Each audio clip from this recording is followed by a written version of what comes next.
मौलाना फजलुर रहमान से ऊपर आ जाइए।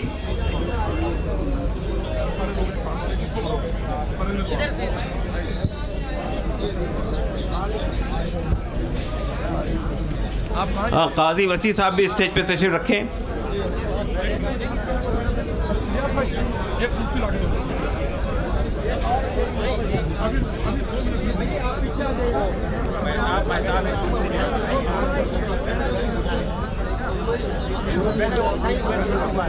देखिए, इधर की कुर्सियां जो है वो एमपीज़ के लिए खाली करा दीजिए।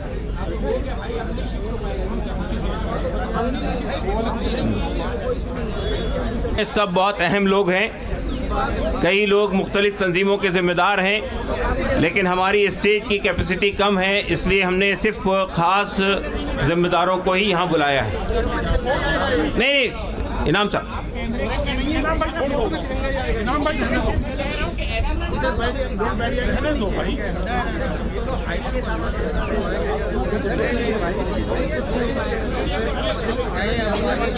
जो लोग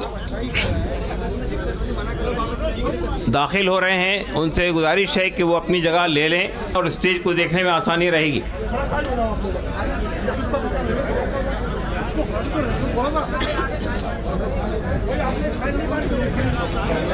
कई बार कह चुका हूँ, नहीं हो रहा है। देखिए आज़म साहब, ये इसके अलावा कई मेंबरान पार्लियामेंट आज के इस प्रोग्राम में आने वाले हैं।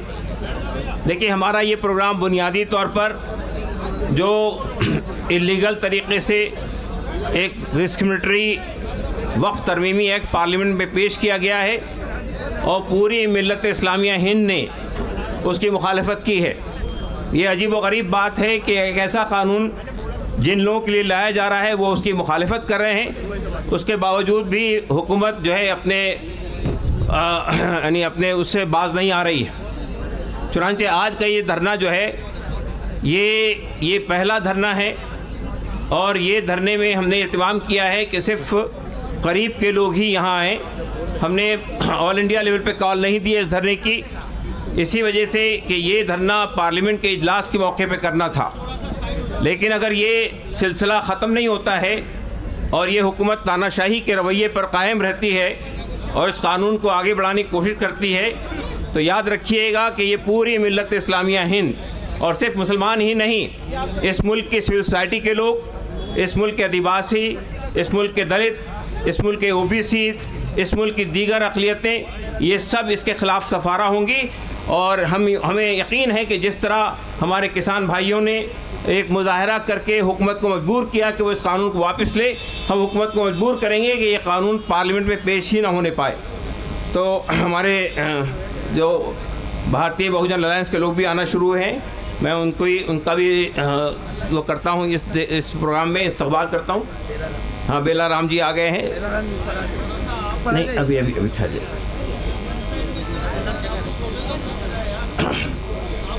तो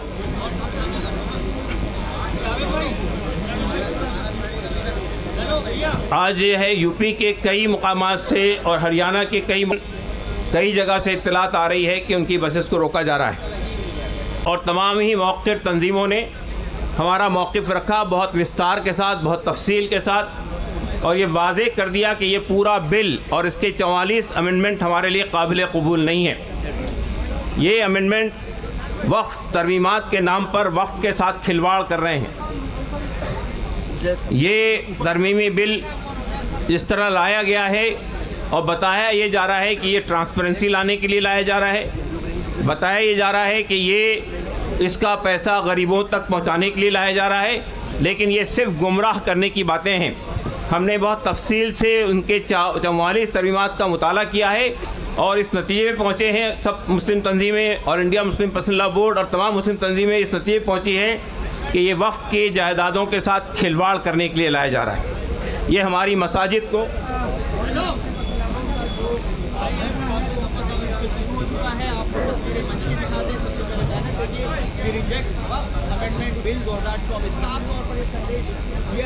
मैं आज के इस प्रोग्राम का बाज़ाब्ता आगाज़ करने के लिए पहले मौलाना उमरैन महफूज रहमानी साहब जो बोर्ड के सेक्रेटरी हैं उनसे गुजारिश करता हूं कि वो तिलावत कलाम पाक से मुख्तसर तिलावत कलाम पाक से इस प्रोग्राम। अऊज़ु बिल्लाहि मिनश शैतानिर रजीम बिस्मिल्लाहिर रहमानिर रहीम या अय्युहल्लज़ीना आमनू कूनू अंसारल्लाहि कमा क़ाल मन अंसारी इलल्लाह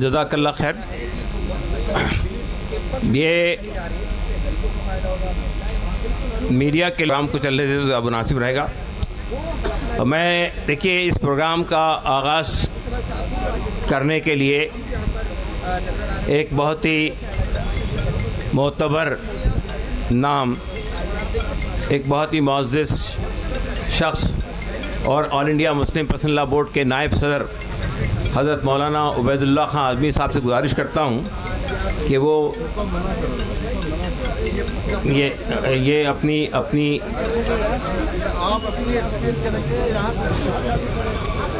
अपनी गुफ्तगू से इस प्रोग्राम का आगाज़ फरमाएंगे। मैं मीडिया के लोगों से कहता हूं कि वो अब बाइट को बंद करें और ये तकरीर ज़्यादा बहुत अहम होगी आपके लिए, उसको सुनिएगा। मैं मौलाना उबैदुल्लाह खान आज़मी साहब शोला बयान मुक़र्रिर, एक बहुत ही रिकगनाइज़ आवाज़ मिल्लत की साबिक़ MP, उनसे गुजारिश करता हूं कि वो तशरीफ़ लाएं और अपनी बात इख्तिसार से हमारे सामने रखें।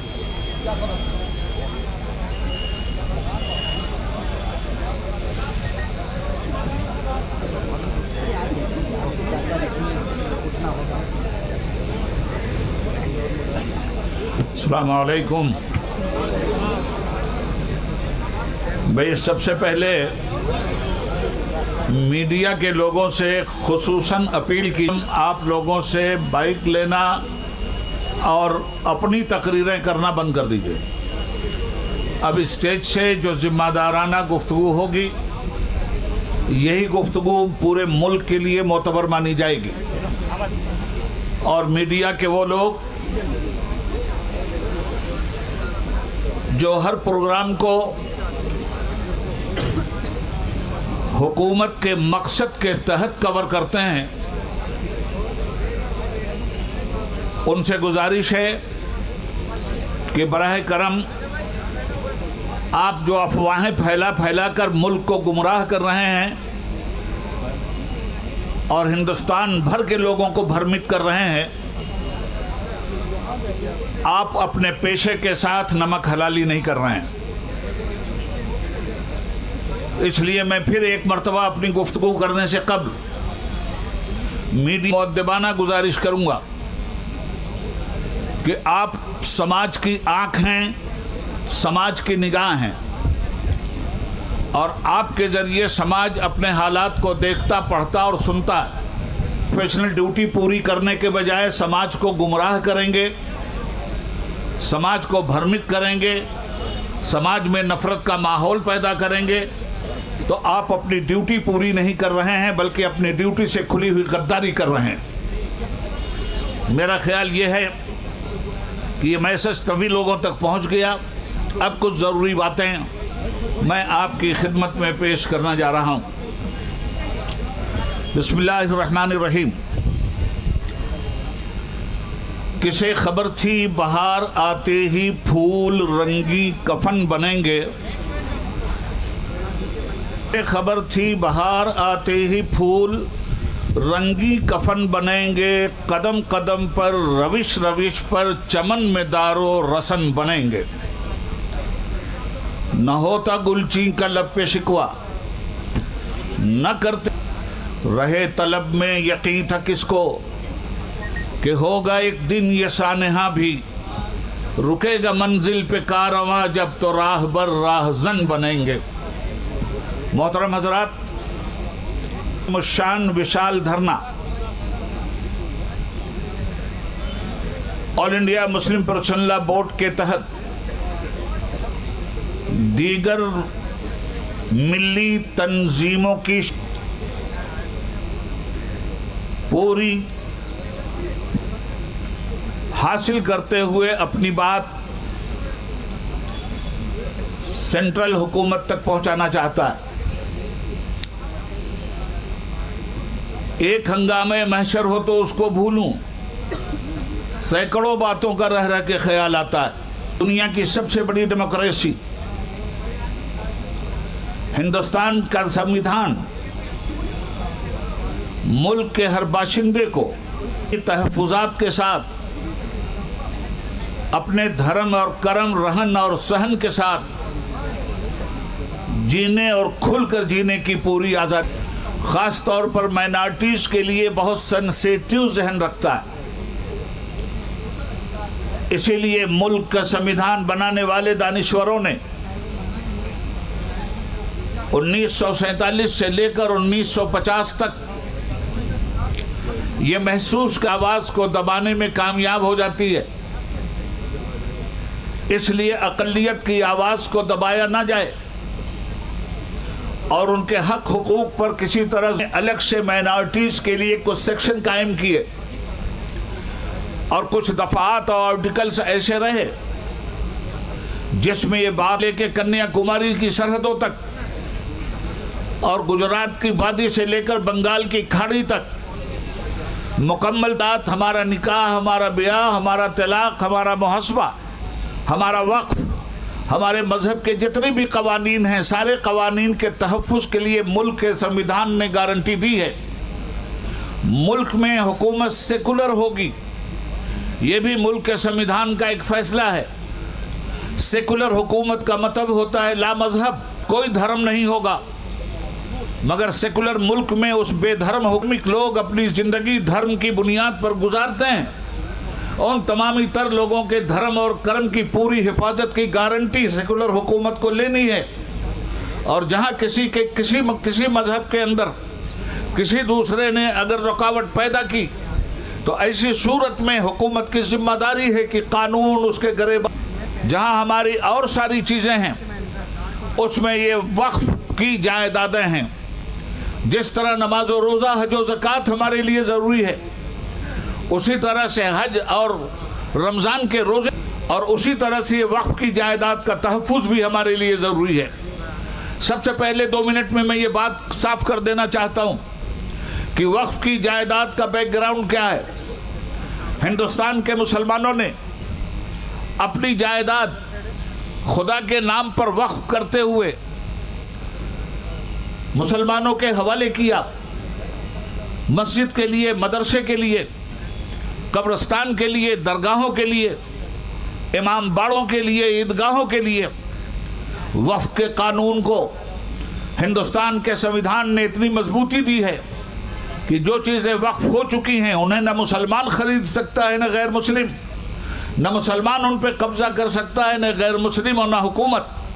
मगर मुल्क के इस कानून की धज्जी इस तरह से उड़ाई गई, वक्फ की जायदाद पे कब्ज़ा और तसल्लुत जमा कर हमें शर्मिंदा किया।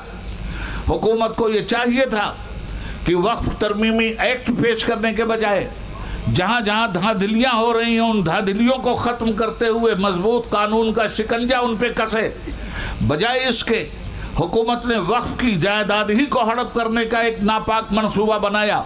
सिलसिले में जो तरमीमी बिल लाया गया, उस तरमीमी बिल की कुछ दफ़ात मैं आपके सामने रखना चाहता हूं, ताकि साफ समझ में बात आ जाए कि ये बिल मुसलमानों के लिए हानिकारक क्यों है।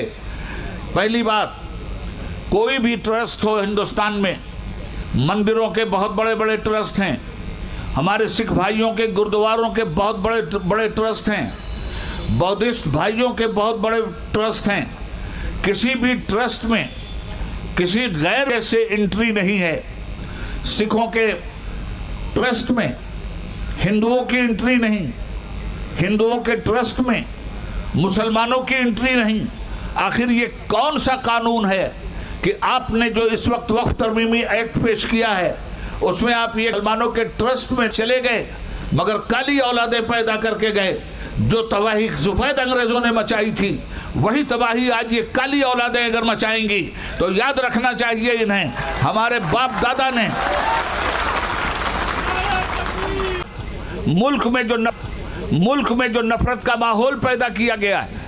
अब की मर्तबा की होली हम लोग हमेशा होली, दिवाली, ये सारी चीज़ें रवादारी के साथ एक दूसरे के साथ आने वाली काली हुकूमत, जिस तारीख आपकी इस बदनीयती को कभी भी माफ़ नहीं करेगी। इससे पहले भी होली आती थी, कभी मस्जिदों पे तिरपाल नहीं पड़ते थे।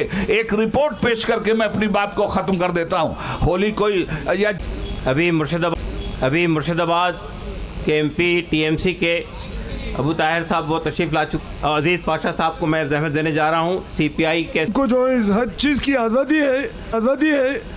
ये एक आज़ाद हिंदुस्तान में हमारे सामने जो कुछ हो रहा है, बहुत एक्ट जो लोग अपने तरफ से सखावत देना चाहते हैं इस तमाम पूरी कौम के लिए और पूरे इसके लिए, तो मेजर ऑफ डेमोक्रेसी को अगर प्रैक्टिकल एंगल से देखें तो मदर ऑफ डेमोक्रेसी को कुचला जा रहा है। इसलिए कि जो हुकूक हासिल है तो गुरुद्वारा कमेटी है या हिंदुओं की जो कमेटी है, अपने जो कमेटी में कभी अपने कमेटी के लोगों को नहीं रखा जाता। मगर क्या वजह है कि आप जो है ना यहाँ पर हमारे इस कमेटी में जो है ना नॉन मुस्लिम्स को रखा जा रहा है। और ये कानून की तरफ से 44 अमेंडमेंट लाए गए, मगर तमाम 44 अमेंडमेंट को रद्द कर दिया गया। और जो है ना उनके जो 14 even government is an encroacher in this. Crores worth of land is encroached by the government through this registration. What they are doing, they are glorifying that encroachment. In order to gain the political will, they are now taking a Waqf board, council, even tribunal has been undermined and everything is captured by the government. They want to grab all these properties. We should not allow it. I don't want to take much of time because clear violation of the Indian Constitution is there. Article 25 and Article 26 and all kinds of things. They are taking undemocratic attitude in this. In the parliament, we let it come in the parliament. In the parliament, if it comes, I hope that many people will join together to talk and fight against this kind of in the parliament. I assure you, as a member in the parliament and a party leader IUML, we will fight it tooth and nail, and we will have all kind of support to this kind of agitation and the movement. I believe that the leaders, they are great leaders. They have sacrificed for the community's interest in front of them, keeping them in the forefront. We will agitate this, we will spread this agitation throughout India. I would like to say that also. So we have to stand together, we have to fight together. I hope that you all will support this, and we on behalf once again support IUML support to this. Let us have a joint work. ये केवल Aryans domination का काल नहीं रहा इस देश का कि आप उसी को इतिहास बनाने लगेंगे, वही डोमिनेंस का नेचर लेकर के रौंदते चलेंगे। ये नहीं चलेगा इस देश में। इस देश में हम हैं, दलित हैं, पिछड़े हैं, माइनॉरिटी हैं, आदिवासी। आपको हम सैल्यूट करते हैं इस मंच से जिन्होंने कहा कि अब ज़मींदार का बेटा ज़मींदार नहीं होगा, राजा का बेटा राजा नहीं होगा। अब जब आज़ादी मिली है तो अंग्रेज भी गए और यहाँ से राजशाही भी गई। अब जनता के एक एक वोट से प्रतिनिधि चुना जाएगा और दिल्ली में जिसकी बहुमत होगी उसी की सरकार होगी, वही देश पर राज चलाएगा। मालिक इसको बनाया और ये संविधान में खूबसूरत लाइन लिखा कि हमारा संविधान लिंग, जाति, भाषा, धर्म के आधार पर अपने नागरिकों के बीच भेदभाव नहीं करता। तो ये हिंदुस्तान को ले चलने की, एक रखने की और आगे बढ़ाने की सलाहियत थी।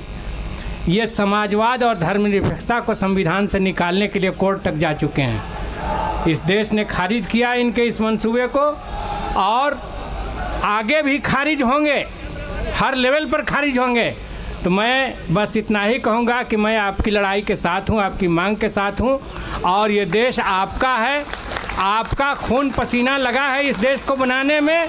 और अभी हम किसान आंदोलन के भी उस NCC नेशनल कोऑर्डिनेशन किनारे करने की कोशिश की गई है। जो देश का अन्नदाता था उसको कहा जा रहा है कि वो ट्रबल मेकर है, वो गड़बड़ी पैदा करने वाला है।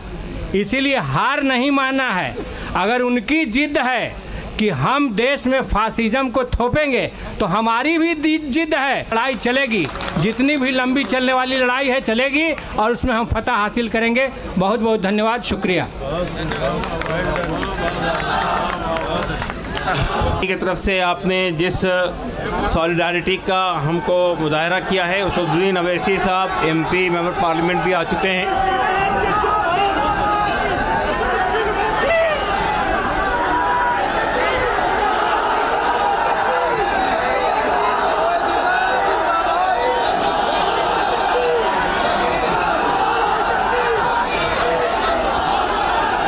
नहीं, आप लोग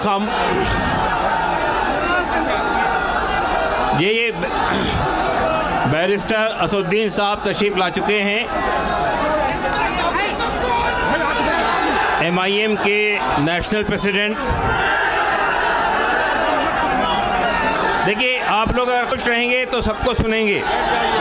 एक मिनट, आप लोग बैठ जाइए, तशरीफ। अपना मकान मिले और वो अपने मजहबी हुकूक के साथ यहाँ पर जिंदा और सलामत रहे, ये हमारा मुतालबा, ये हमारी कोशिश है। आज का ये मुजाहरा आपको एक नया पैगाम देगा और लगता ये है कि अगर ये बिल वापस नहीं हुआ तो हमें जमहूरी अंदाज में पुरअमन तरीके पर दस्तूर की रोशनी में रहकर अपनी लड़ाई को लंबे तरीके पर लड़ना पड़ेगा। लेकिन मैं एक पैगाम चंद शेरों के ज़रिए आपसे कह कर के हटता हूँ कि हिम्मत और हौसले के साथ रहिए। ये बात जो उड़ाई जाती है कि हम कमज़ोर हो गए, हम डर गए, हम खौफज़दा हो गए, ऐसा कुछ भी नहीं है। मैं ऐलान करना चाहता हूँ और कहना चाहता हूँ और आपके दरमियान ये पैगाम हूँ कि इसी खाक से, इसी ज़मीन से उभरते स्टेटमेंट लाना है तो दूसरे धर्म के बारे में लाओ, अपने धर्म के बारे में लाओ। हमारे बीच में घुसने की आपको क्या जरूरत है? हमारा कहना है कि आज मुसलमानों के बीच में जो इन लोग फैला रहे हैं, जो हालत कर रहे हैं सारा देश। अल्लाह हाफिज। बहुत शुक्रिया मुहिबुल्लाह खान साहब। हम समझते हैं कि बीजू जनता दल के अच्छी खासी तादाद पार्लियामेंट में मौजूद है। वो जब वक्त बिल अगर मैं अब हम ऑल इंडिया मुस्लिम पसल्ला बोर्ड की एक और अहम शख्सियत, बोर्ड के नायब सदर और जमात इस्लामी हिंद के अमीर जनाब सैयद सादुल्लाह। देखिए, मैं हमारे पुलिस प्रशासन से गुजारिश करता हूँ कि जो लोग बाहर खड़े हैं उनको रोके नहीं। देखिए, बहुत ही पीसफुल तरीके से ये डिमॉन्स्ट्रेशन हो रहा है। अगर आप ये मैसेज देंगे कि हमने लोगों को रोक दिया तो बहुत गलत मैसेज जाएगा। ये बहुत ही खामोश और बहुत ही पीसफुल डिमॉन्स्ट्रेशन है। जो लोग बाहर रुके हुए हैं उनको अंदर आने दीजिए ताकि ये लोग शामिल हो सकें। बाहर भी रहेंगे तो बदअमनी फैलेगी, अगर अंदर आएंगे तो ज़्यादा बेहतर होगा। जनाब सलमान खुर्शीद साहब जो एक अहम सीनियर एडवोकेट भी हैं, वो भी तशरीफ़ रखते हैं। मैं उनको भी बुलाऊंगा। लेकिन अभी मैं ये चाहता हूँ कि हमारे दरमियान अभी एक और अहम शख्सियत मौलाना महमूद बंदी साहब तशरीफ़ लाए हैं, जो जमीयत उलमा हिंद के सदर हैं। वो भी तशरीफ़ रखते हैं, उनको भी आप सुनेंगे। तो मैं अब आता है, दुनिया भर में ये सवाल उठ रहे हैं कि दुनिया में लोग अपना तवस्सुर कैसे पेश करें, जिसको दुनिया मानती थी और जिसको दुनिया सब ईमान का हम साथ देंगे, कॉन्स्टिट्यूशन हमारा साथ देगा। इस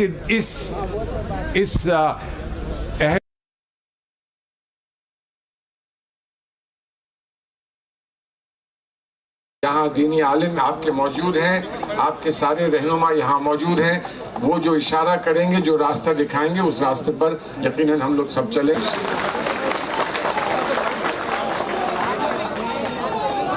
बहुत बहुत शुक्रिया।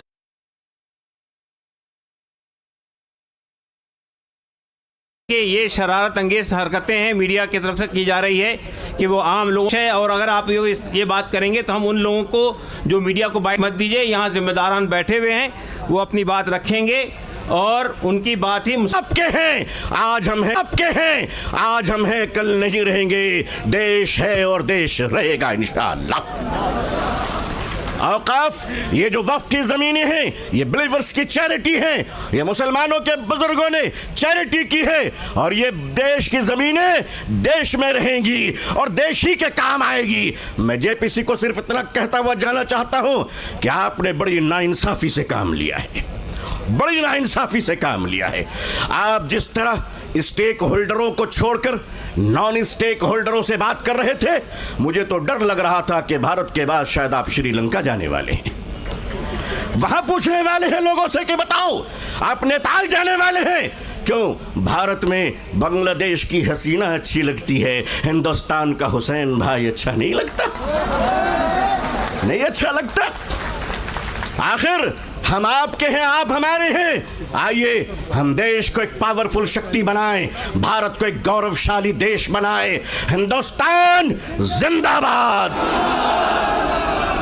हिंदुस्तान जिंदाबाद, all India Muslim personal law board जिंदाबाद, मुसलमान जिंदाबाद, इस्लाम जिंदाबाद। बहुत बहुत शुक्रिया। अस्सलाम वालेकुम व रहमतुल्लाह। जी, बहरहाल हम महसूस कर रहे थे कि आप लोगों को भी एक जज्बाती तकरीर की ज़रूरत थी, तो आपने सुना। अब मैं CPI-ML के दीपांकर भट्टाचार्य जी से गुजारिश करता हूं, जो जनरल सेक्रेटरी हैं, वो तशरीफ़ लाए हैं इसी प्रोग्राम के लिए। और जो उधर ऊपर आप लोग नीचे आ जाइए, ऊपर मत चढ़िए। दीपांकर भट्टाचार्य जी। शुक्रिया। आज जिस सवाल को लेकर के आप सब लोग यहाँ इकट्ठे हुए हैं, ये हम सब लोगों का साझा सवाल है। इस संशोधन बिल के ख़िलाफ़ हमारी पार्टी ने भी पोजीशन लिया है, और पार्लियामेंट के अंदर भी हमारे जो 2 मेंबर पार्लियामेंट हैं उन्होंने भी पोजीशन लिया है। और मुझे जानकारी है कि अपोजिशन की बहुत सारे पार्टीज़ ने जो इसके लिए JPC बनाई गई थी उसमें भी बातें गई थी, लेकिन उनके तमाम बातों को दरकिनार करके जिस तरह से इस देश में बुलडोज़र राज चल रहा है, तो इस बिल को भी बुलडोज़ कर देने की पूरी साजिश चल रही है। इस साजिश के ख़िलाफ़ आज हम सब लोग यहाँ जमा हुए हैं, और मुझे लगता है कि इस समय ये सवाल हमने तमाम स्पीकरों को सुना, और बिल्कुल ये सही बात है कि ये वक्फ की जो ज़मीन है उसका निश्चित तौर पर सीधा जो ताल्लुकात है वो मुस्लिम कम्युनिटी से है, कलेक्टिव चैरिटी और वेलफेयर के साथ है। लेकिन ये जो सवाल है, ये सवाल इस समय सिर्फ किसी एक कम्युनिटी का सवाल नहीं है। आज हम लोग देख रहे हैं कि जो भारत में जिस फासीवाद के दौर से हम गुजर रहे हैं, ये एक एक करके मुद्दों को चुनते हैं, एक एक तबकों को टारगेट करते हैं, और सबको अलग अलग करके बांट करके अपना पूरा मकसद पूरा करता है। तो इसीलिए आज हमें सबको एक दूसरे के साथ खड़े होने हर तरह के जुल्म के में देखिए, अगर आप अपनी ज़मीन बचाने के लिए लड़ते हैं तो इस समय पूरे के पूरे इस समुदाय के लोग जो अपनी पहचान और अपनी ज़मीन बचाने के लिए इकट्ठे हुए हैं, उनका साथ दीजिए। इसको ज़मीन बचाने की साझा लड़ाई इस देश के अंदर बना डालिए। हम कहेंगे कि हमारे कॉन्स्टिट्यूशन के ऊपर ये हमला है, ये हमारे पूरे एक स्वायत्त संस्था है। किसी भी देश के तमाम स्वायत्त संस्थाओं पर हमले हो रहे हैं, उनकी सारी स्वायत्तता छीनी जा रही है और हर जगह स्टेट की दखलंदाजी है, स्टेट का दबदबा है इस समय। अभी हमने उत्तराखंड में देखा है जहां पहला प्रयोग हुआ है यूनिफॉर्म सिविल कोड का, और वो यूनिफॉर्म सिविल कोड का जो प्रयोग वहाँ हो रहा है उससे बात बिल्कुल साफ है कि बात ये करेंगे, इनको लग रहा है कि इससे हम मुसलमानों को परेशान कर देंगे, उनके हक को छीनेंगे। लेकिन परेशान कौन हो रहे हैं? इस हिंदुस्तान के हर वो सिटीजन परेशान हो रहा है जो कॉन्स्टिट्यूशन के हिसाब से अपनी ज़िंदगी जीना चाहते हैं। कॉन्स्टिट्यूशन में हमें जितनी आज़ादी मिली है, वो रिलीजियस फ्रीडम भी है, वो अपने बारे में, जीवन के बारे में फैसला करने का भी है, वो प्यार की भी आज़ादी है। और आज हम देख रहे हैं कि वहाँ रजिस्ट्रेशन के नाम पर पूरे टोटल जो एक इंडिविजुअल की लिबर्टी है, लोगों की प्राइवेट ज़िंदगी है, उसमें अभी पूरे सरकार की ओर से दखल देने की साजिश चल रही है। अभी इनकम टैक्स के मामले में आप देख लीजिए, इनकम टैक्स रिटर्न के मामले में वो कह रहे हैं कि आपके सारे नागरिकों के ईमेल से लेकर के आपके तमाम जो निजी चीज़ें हैं उस पर दखल देने की सरकार की कोशिश है। तो एक जगह हम सरकार को अगर मौका दे देंगे दखल देने के लिए, दखलंदाजी करने के लिए, तो हर जगह घुसते चले जाएंगे और हर जगह घुस करके हमारी पूरी स्वायत्तता, इंडिविजुअल लिबर्टी, एक कम्युनिटी के अपने कलेक्टिव पहचान, उसकी आइडेंटिटी लिबर्टी, उसको ख़त्म करने पर ये आगे बढ़ जाएंगे। और इसीलिए हम तमाम लोगों से जो अपने अपने आइडेंटिटी बचाने के लिए, अपने अपने ऑटोनॉमी बचाने के लिए, अपने अपने कॉन्स्टिट्यूशनल स्टेटस और राइट्स को बचाने के लिए लोग लड़ रहे हैं, हम सबों से कहेंगे कि प्लीज़ इस सवाल को मुस्लिम सवाल मत समझिए। जो सिटीजनशिप अमेंडमेंट एक्ट आया उसको पहले शुरू में लोगों ने यही सोचा था कि शायद ये कम्युनिटी का कोई सवाल है, एक कम्युनिटी को नीचा दिखाने के लिए, एक कम्युनिटी को अलग करने के लिए किया गया। लेकिन आज ये बात इस मुल्क को समझ में आ रही है कि ये पूरे बाग से जो आंदोलन शुरू हुआ था कॉन्स्टिट्यूशन को लेकर के, अपने प्रियम्बल को इस समय पूरे आज़ादी के घोषणा पत्र बना करके तिरंगे झंडे के साथ, इस बार हमने देखा कि आज पूरे देश में आरक्षण बचाने के लिए भी बिल्कुल उसी तरह से लोग लड़ रहे हैं कॉन्स्टिट्यूशन की हिफाजत करने के लिए। और इसीलिए बड़ी एकता की ज़रूरत है। हम निश्चित तौर पर आप लोगों के साथ हैं और आपने जो कहा है कि एक शुरुआत है, आगे और लड़ाई है, ये अंगराई है, इस पूरे लड़ाई के हर कदम पर आपके साथ रहेंगे, क्योंकि कॉन्स्टिट्यूशन का सवाल है, ये देश में इंसाफ का सवाल है, इस देश की साझी विरासत, इस देश की साझी विरासत गंगा जमुनी तहजीब, उसका सवाल है, ये हिंदुस्तान की एकता का सवाल है, ये इस देश मुल्क के आगे बढ़ने के रास्ते का सवाल है। और इसीलिए आप लोगों ने आज हमें बुलाया है आपके लिए। जिसे संविधान को ही हमारा धर्म मानना पड़ेगा, संविधान ने हमको अधिकार दिए हैं, उस अधिकारों की अवहेलना न हो, इसके लिए हमको एकजुट होना पड़ेगा। मैं भारत के आदिवासी क्षेत्र राजस्थान से आया हूँ। मैं तो ये नारा देने आया हूँ कि अब देश को, हमें सभी आवामों को, सभी लोगों को एक ही नारा देना चाहिए, संविधान ही हमारा धर्म है और इस धर्म के लिए हम कुछ भी कर गुजरेंगे। इसको रोकने वालों को, तोड़ने वालों का हम मंसूबा पूरा नहीं होने देंगे, ये कहने के लिए मैं आया हूँ। मैं यहाँ ये इसलिए कहने आया हूँ कि जैसा तिरंगे के बीच में एक निशान बना हुआ है, मेरे आदिवासी क्षेत्र के अंदर एक निशान है हमारा झंडा, जिसमें हमारे आदिवासियों के झंडे में सूरज का निशान है, चांद का निशान है और तारे का निशान है। इसका मतलब यह हुआ कि सूरज मानने वाले हो, चाहे तारे को मानने वाले हो, चाहे चांद के मानने वाले हो, को आदिवासियों का मूल धर्म है इन सब का सहयोग करना, रक्षा करना, सहायता करना, ये हमारा मूल धर्म है कि संविधान हमारा आगे बढ़ेगा। इन्हीं बातों के साथ में जिस तरह से ये बात आज कर रहे हैं, ये पूरे देश में आम व्यक्ति इस वक्त संशोधन बिल के विरुद्ध में आवाज उठाएंगे और हम सब इसका समर्थन करते हैं कि ये बिल वापस लिया जाना चाहिए। इन्हीं शब्दों के साथ में एक बात कह के अपनी बात ख़त्म करता हूँ कि डूबते हुए सूरज ने कहा मेरे डूबने के बाद इस संसार को उजाला कौन देगा। तब कहीं आप जैसे दीपक ने कहा मैं कोशिश करूंगा अमन सेन शांति और देश के उद्धार के लिए। इसी संकल्प के साथ में हम जाएंगे। बहुत बहुत जय जोहार। मैं भारतीय ट्राइबल पार्टी का राष्ट्रीय अध्यक्ष हूँ। हमारे छोटू भाई वसावा और महेश भाई द्वारा बनाई हुई पार्टी है जो हमारे इन सब लोगों के लिए काम करने का संकल्प के साथ आगे है और भारतीय बहुजन अलायंस बना है जिसका भी एक हमारा मिशन है। हम सब मिलके संविधान और लोकतंत्र को बचाएंगे क्योंकि लोक पर तंत्र बैठ गया है और लोक पर तंत्र बैठ गया है और तंत्र पर राजनीतिक सत्ताधारी पार्टियां बैठ गई हैं और उसके भी ऊपर बैठ गए हैं। घटना घटाने में भी कमा रहे हैं और समाधान में भी कमा रहे हैं और देश को आपस में लड़ा रहे हैं। हम सब सावधानी से अपने आप को कान मौजे बोलने के लिए मौका दिया। बहुत बहुत आभार। जोहार सलाम, जोहार भीम।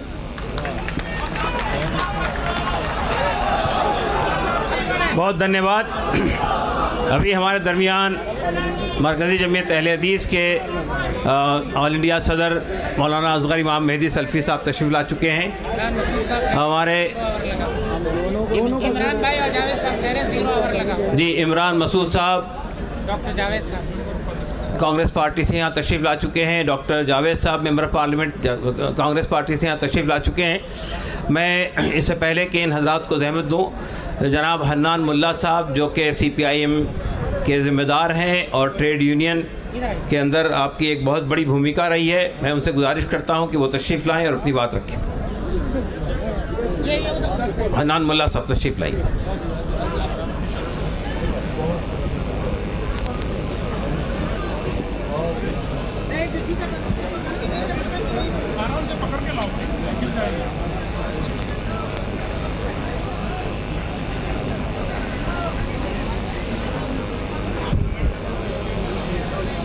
बाहर कुछ बसेस रोक रहे हैं लोग। मेरी गुजारिश है कि जो लोग आ रहे हैं उनको आने दीजिए। अब थोड़ी देर और चलेगा ये प्रोग्राम, तो जो लोग बाहर खड़े हुए हैं उनको बाहर मत रोकिए, अंदर आने दीजिए।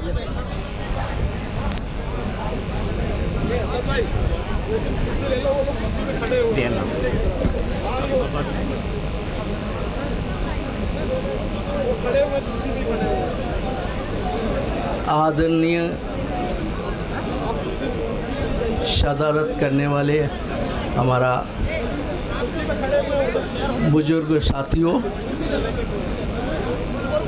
और हिंदुस्तान के कोने कोने से आए हुए मेरा भाइयों और दोस्तों, मैं मार्क्सवादी कम्युनिस्ट पार्टी की ओर से आज के ये जो आपका समावेश है, आवाज़ है, इसमें आवाज़ मिलाने के लिए हाजिर हुआ। विषय आपको सबको मालूम है, वाक़फ़ बिल जो है उसको संशोधन करने का जो साजिश है उसके खिलाफ लड़ाई है। और ये जो वाक़फ़ में काम किया था, मेरे भी थोड़ा हकीकत इसका मालूम था और हम जो अनुभव किया है, जो नया कानून लाया है उसमें झूठ बोला जा रहा है। एक तरफ उसमें बताया कि वाक़फ़ जो बिल है, क्योंकि वाक़फ़ कानून में कमी है। 1995 में जो कानून बना था वो कानून में कोई कमी नहीं था, थोड़ा बहुत हो सकता, मगर मुख्य तो कोई कमी नहीं था। आज इस विचार करने के लिए है ये कानून का कमी है न सरकारों का कमी है, उसको इम्प्लीमेंट करने में कमी है। 95 का कानून में जो जो शर्त था लागू करने के लिए वो आज भी लागू नहीं हुआ। उन्होंने बताया था कि हर राज्य सरकार इस कानून के आधार पर रूल्स बनाएंगे। कानून सीधा लागू नहीं होता है, रूल से मुताबिक लागू होता है। मगर आप मालूम है आपका पूरा देश में ज़्यादातर राज्य में उसका रूल्स नहीं बना था, अभी भी रूल्स नहीं बना। 2013 का फिर दोबारा कानून बनाने का कोशिश हुआ, उसमें भी रिपीट हुआ। बोल रहा है जो रूल्स तुम बनाए, रूल्स कौन बनाएगा? इसमें कौन है? दाई मुसलमान है कम ने क्या कानूनी व्यवस्था है? तुम कानून बना के उसको लागू करने के नहीं देंगे, रूल्स नहीं बनाएंगे तो लागू कैसे होगा?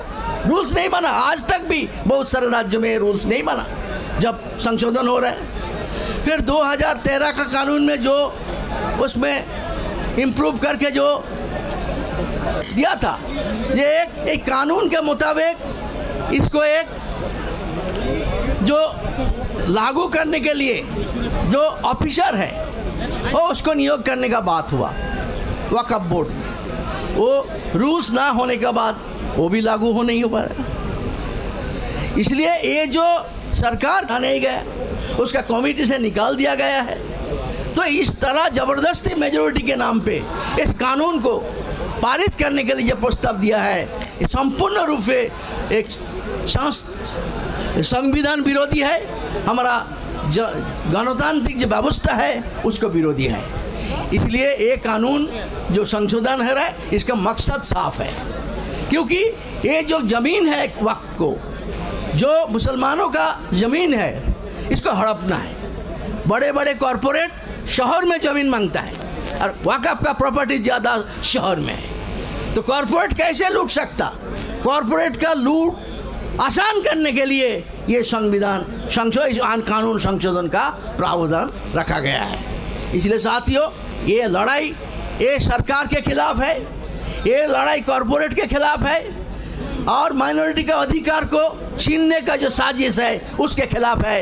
इसलिए हमारा पार्टी मार्क्सवादी कम्युनिस्ट पार्टी शुरू से इसका हक के पक्ष में है, इसको समर्थन किया है, पार्लियामेंट के अंदर भी किया है और पार्लियामेंट के बाहर भी इस लड़ाई में हमारा पार्टी आपका साथ है, क्योंकि ये हक का लड़ाई है, संविधान बचाने का लड़ाई है। माइनॉरिटी का हक ये संविधान दिया हुआ है, किसी का दया का बात नहीं है। इसलिए साथियों, आपका जो लड़ाई है ये सही लड़ाई है, संविधान को बचाने का लड़ाई है, अपना हक को बचाने का लड़ाई है और देश का एकता अखंड जो है, हमारा सब जात धर्म भाषा मिलके जो एकता हमारा है, उस एकता को तोड़ने का जो साजिश चल रहा है फैसिबादी ताकत के जरिए, उसके खिलाफ हमारा देश को एकता भाईचारा को मजबूत रखने के लिए हमारा संगठन पार्टी इस लड़ाई के साथ है, साथ रहेंगे। इसी के साथ मैं अपना बात खत्म करता हूँ। इनकलाब जिंदाबाद, वक्फ बिल वापस लो और जो पर्सनल लॉ बोर्ड जो आज आयोजन किया है मीटिंग का, मैं इसको बधाई देता हूँ कि इशू को लेके पूरा देश में आंदोलन करने का, जनवादी तरीका से आंदोलन करने का जो सही रास्ता अपनाया है, यही रास्ता है हिंदुस्तान में जीने का। जीने दो, ये जो हमारा हक है। इसलिए आपको फिर दोबारा बधाई देते हुए मैं अपना समर्थन ऐलान करते हुए मेरे बात खत्म करता हूँ। धन्यवाद। मैं हन्नान मुल्ला साहब का मशकूर हूँ कि वो अपना वक्त निकाल कर आए और अपनी पार्टी की तरफ से उन्होंने इस संविधान बिल के ख़िलाफ़ जो हमारी लड़ाई है उससे सहमति जताई है, उसका साथ देने का वादा किया है। अब देखिए, हमारे दरमियान 2 मेंबरान पार्लियामेंट मौजूद हैं जिनको फ़ौरन तौर पर जाना है पार्लियामेंट में। मैं सबसे पहले इमरान मसूद साहब को, जो सहारनपुर से यहाँ तशरीफ़ लाते हैं, कांग्रेस के मेंबर पार्लियामेंट हैं, मैं उनसे गुजारिश करता हूँ तशरीफ़ लाएँ, अपनी बात रखें।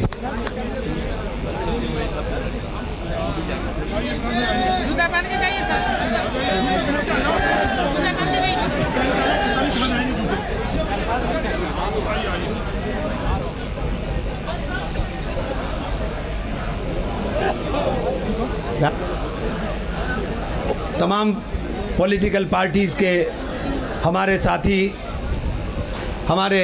साथी मेंबर ऑफ पार्लियामेंट और यहाँ पर मौजूद मेरे तमाम मुअज़्ज़िज़ बुज़ुर्गों साथियों, महसूस ही होता है दौरे तबाही है, शीशे की अदालत में पत्थर की गवाही है, दुनिया में कहीं इसकी तफसील नहीं मिलती, कातिल ही मुंसिफ है, कातिल ही सिपाही है। आज ये मुल्क के हालात बने हैं, कान की धज्जियाँ उड़ाने की कोशिश देश के अंदर करने का काम किया जा रहा है। मैं उस लड़ाई के अंदर अपनी छोटी सी हिस्सेदारी अपनी पार्टी के और हमारे देश के मजबूत नेता राहुल गांधी के सिपाही के तौर पर आपके बीच में करने के लिए आया हूं। और हम लोग संसद से लेकर के सड़क तक इस लड़ाई को लड़ने का काम करेंगे। चूँकि हमें पार्लियामेंट जाना है, मुझे भी और जावेद साहब को भी, हमारा दोनों का इत्तेफाक से 0 आवर लगा है, 12 बजे स्टार्ट हो जाएगा। तो मैं आप सब लोगों से सिर्फ इतनी गुजारिश करना चाहता हूं कि जहां खून की ज़रूरत होगी वहां खून देंगे, और जहां आपको लड़ने की ज़रूरत होगी हम आपको अहली सफ़ के अंदर नज़र आने का काम करेंगे। आप तमाम लोगों का बहुत बहुत शुक्रिया, क्योंकि इस लड़ाई को हमने जेपीसी में बहुत मजबूती के साथ लड़ने का काम किया है। और इंशाअल्लाह सुम्मा इंशाअल्लाह अल्लाह की ज़ात से उम्मीद है कि इनके काले हाँ, बहुत शुक्रिया इमरान मसूद साहब। जेपीसी के अंदर जिन लोगों ने बहुत ताकत से हमारा मौक़िफ़ रखा और वक्त तरमीम बिल की मुखालफत की, उसमें इमरान मसूद साहब का भी नाम बहुत अहम लोगों में शामिल है। मैं अब जब डॉक्टर जावेद साहब से, पार्टी के तरफ से मुझे भी जेपीसी में हिस्सा लेने का मौका मिला, और जो हम लोगों ने देखा ये साफ़ है कि जो हमारे लोगों ने गरीब मिस्कीनों के लिए ज़मीनें प्रॉपर्टीज़ दी थी, उसको ये सरकार हड़पना चाहती है। और इसका पुरजोर हमने वक्त में भी खिलाफ़ किया था सब लोगों ने, और पार्लियामेंट में भी खिलाफ़ करेंगे जब वो बिल पास करने के लिए लाएंगे। लेकिन आज ये जमात देख के मुझे खुशी हो रही है कि इसके बारे में जानकारी हर इलाके में है, परेशानी हर इलाके में है, और मुझे उम्मीद है कि ये जो नापाक फ़ैसले हैं इनके या इरादे हैं, इससे वो अपना रास्ता बदलें। जैसा कि इमरान साहब ने कहा कि हम लोग सब लोग मजबूती के साथ आपके साथ हैं, जो भी कानूनी इजाज़त है हमें वो सब हम आजमाएंगे। बहुत बहुत शुक्रिया। खुदा हाफ़िज़।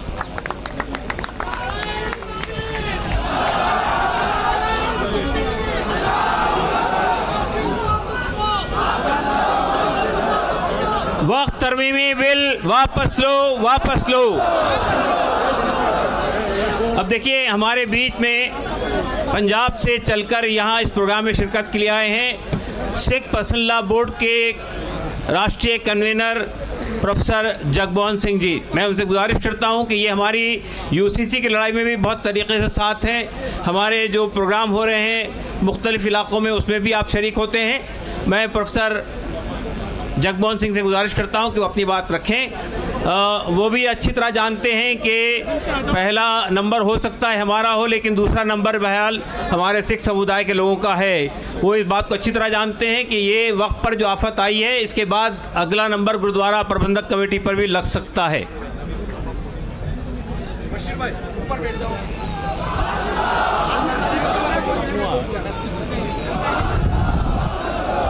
वाहिगुरु जी का खालसा, वाहिगुरु जी की फ़तेह। बिस्मिल्लाहिर्रहमानिर्रहीम। मंच पर मुस्लिम जगत के धार्मिक और सियासी आगू साहबान और पूरे हिंदुस्तान से आए हुए मुस्लिम भाइयों, मैं आज यहाँ पर आपको ये जताने आया हूँ कि इस लड़ाई में आप अकेले नहीं हैं, हम आपका पूरा पूरा साथ देंगे।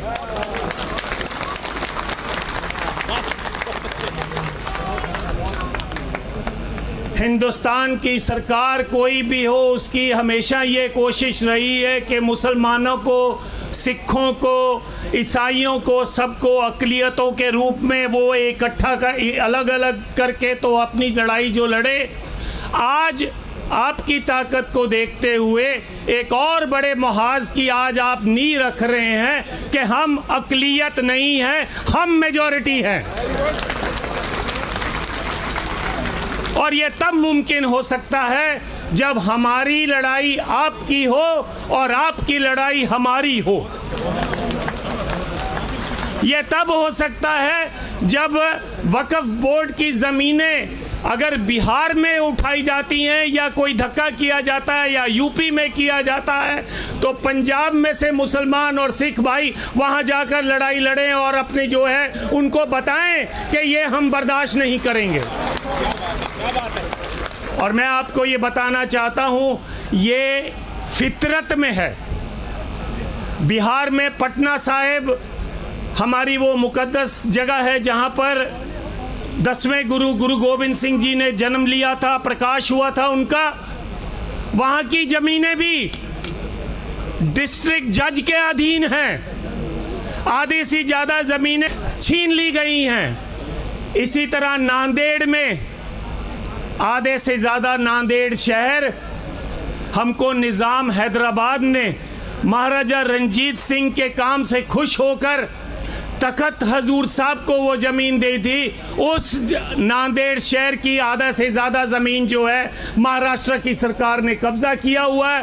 पिछले 12 सालों से चुनाव नहीं होने दे रहे हैं और उनका पूरा मंसूबा है तो है हुकूमत चलानी है।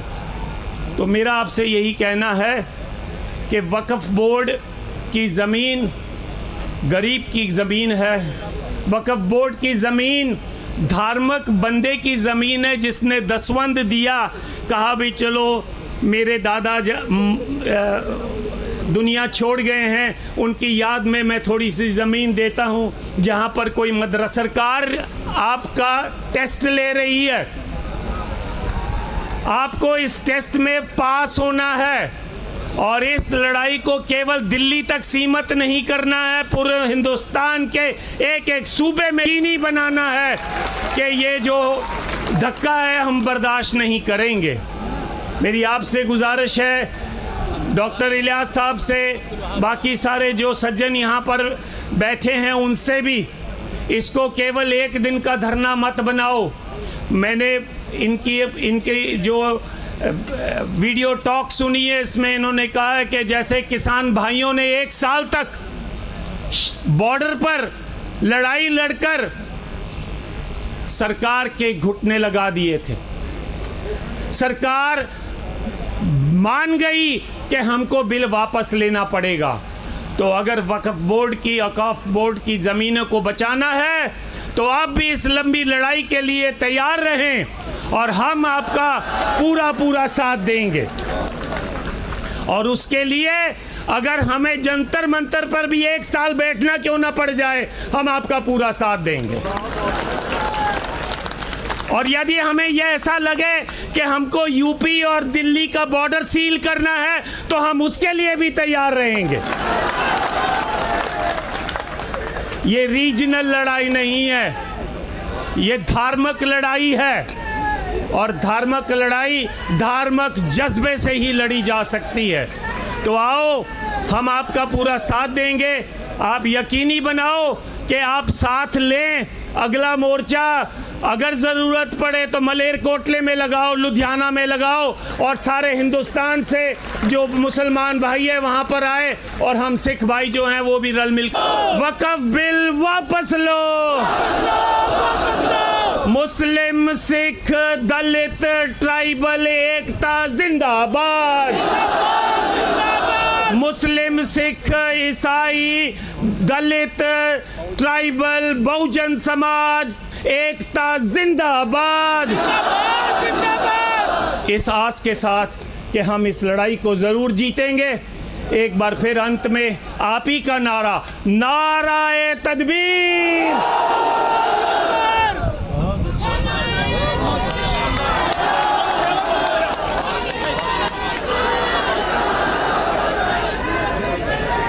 बहुत बहुत शुक्रिया प्रोफेसर जगमोहन सिंह जी, आपने बड़ा कष्ट किया, लेकिन बहरहाल आपने ये अश्योरेंस दिया है कि हम साथ मिलकर इस लड़ाई को लड़ेंगे। अब मैं मौलाना महमूद गंदी साहब को बुलाने से पहले पी हनीफ साहब जो लद्दाख से MP हैं, उनको जाना है, उनसे गुजारिश करता हूं कि वो तशरीफ़ लाएं, अपनी बात रखें। पी हनीफ साहब।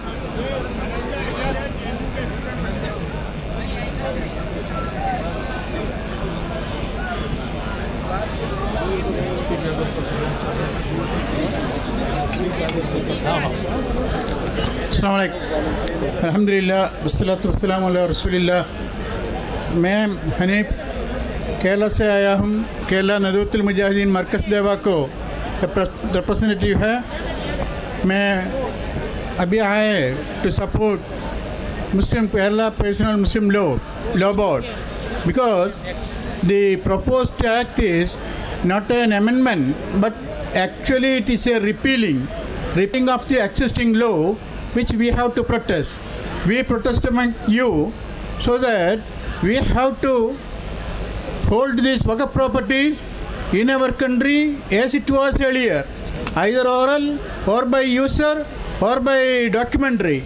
They now say that not only documentary waqf will stand, but as far as this decades back or centuries back, Muslim personals have given some properties as waqf properties.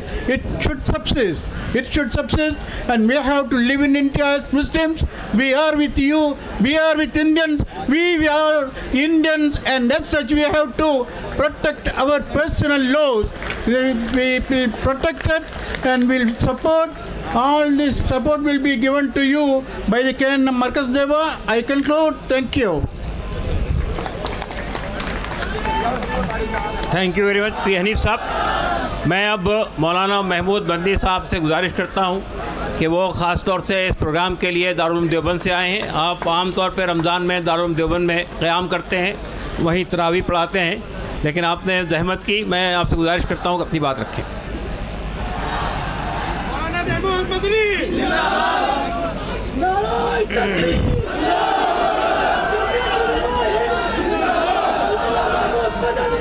बिस्मिल्लाहिर्रहमानिर्रहीम नहमदुहु व नुसल्ली व नुसल्लिमु अला रसूलिहिल करीम अम्मा बाद।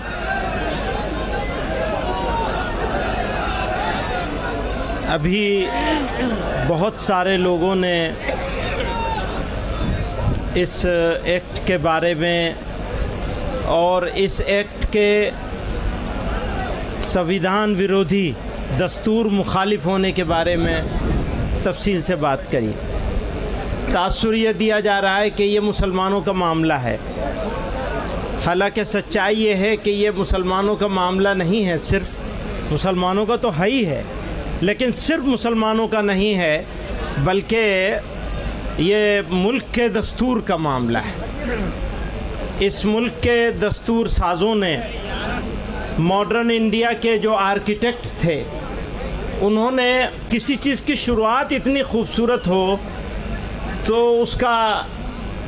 उसकी जवानी और उसका शबाब कितना खूबसूरत होगा।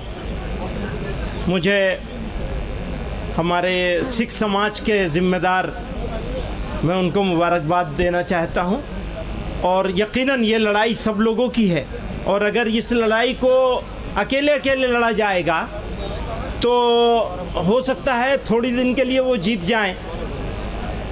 लेकिन एक बात का यकीन है, मैं अपने मुसलमानों से और फ़िक्रमंद सिटीज़न से, भारत के जो लोग चिंता में हैं कि ये भारत जा कहाँ रहा है, बनाया क्या जा रहा है, ये जो मेजोरिटोरियन स्टेट बनाने की कोशिश हो रही है, इसका बेहतरीन जवाब है जो इन्होंने कहा है कि यह अक़लियतों की अक्सरियत का मुल्क है, और हमें सिर्फ हमें नहीं जमा होना है, बल्कि हमें अपने साथ है। एक बात यह है। दूसरी बात यह है, हर लड़ाई के लिए कुर्बानी की ज़रूरत होती है। आप लड़ाई लड़ेंगे और आराम से बैठे रहेंगे, काम नहीं होगा। और जो बात उन्होंने कही, इन्होंने ही कही कि बस इनफ, बहुत हो गया, तो कुर्बानी देने के लिए हमें तैयार होना चाहिए। मैं मेहमानों का वक्त नहीं लूँगा, मैं तो अंदर का आदमी हूँ, मेहमान नहीं हूँ। बहुत सारे मेहमान यहाँ मौजूद हैं, तो मैं एक शेर पे अपनी बात ख़त्म करना चाहता हूँ। ये आगे तकलीफ़ रसन, कलीम आजिज़ मरहूम ने कहा था, थोड़ी तकलीफ़ रसन फिर थोड़ी सी तकलीफ़ दार। रसन कहते हैं जेल को, तो अब सिर्फ सड़क से काम नहीं चलेगा। थोड़ी तकलीफ़ रसन फिर थोड़ी सी तकलीफ़ दार, उसके बाद दोस्तों आराम ही आराम है। बहुत बहुत शुक्रिया मौलाना महबूब अली साहब। अब मैं एक अहम मेंबर पार्लियामेंट जो आसाम से ख़ास इस प्रोग्राम के लिए आए हैं और पार्लियामेंट के अंदर मेंबर है कांग्रेस के, गगोई साहब से गुजारिश करता हूं कि वो तशरीफ़ लाएं, अपनी बात रखें। जी हाँ जी, डिप्टी लीडर है कांग्रेस के पार्लियामेंट में, जनाब गगोई साहब से गुजारिश है कि वो तशरीफ़ लाएं और अपनी बात रखें।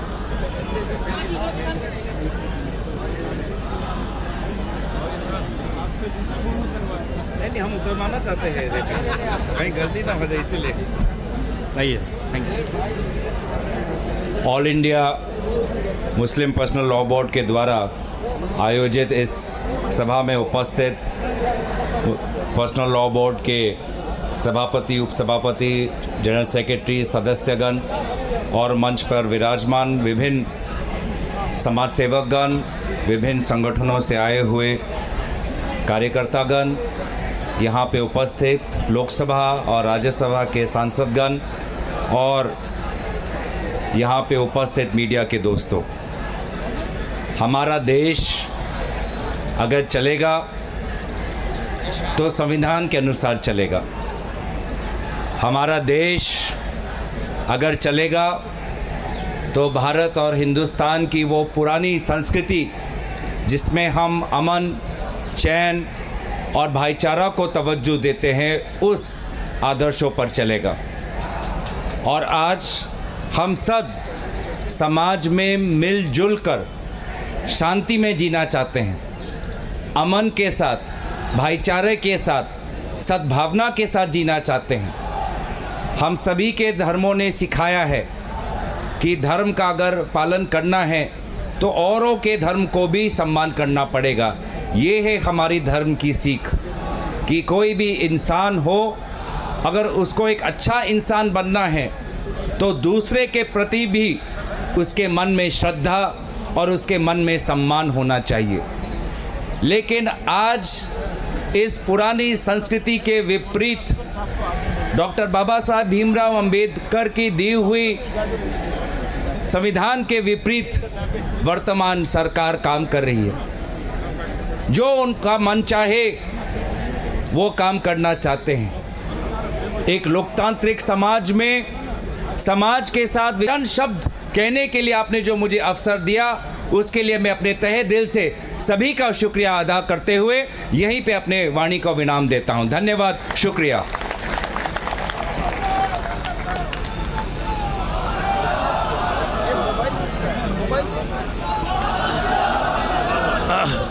धन्यवाद गगोई सी, बहुत बहुत शुक्रिया आपका। अब मैं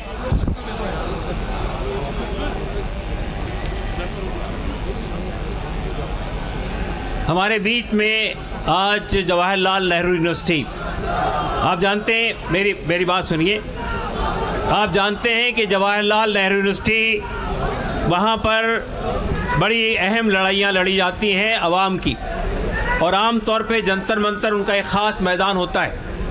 आज हमारे पास जवाहरलाल यूनिवर्सिटी के यूनियन के अध्यक्ष जनाब साईं बाबा साहब है यहाँ पे। मैं उनसे गुजारिश करता हूँ कि वो जी धनंजय जी से गुजारिश करता हूँ कि वो तशरीफ़ लाएँ और अपनी बात रखें। जवाहरलाल यूनिवर्सिटी के स्टूडेंट्स यूनियन के अध्यक्ष।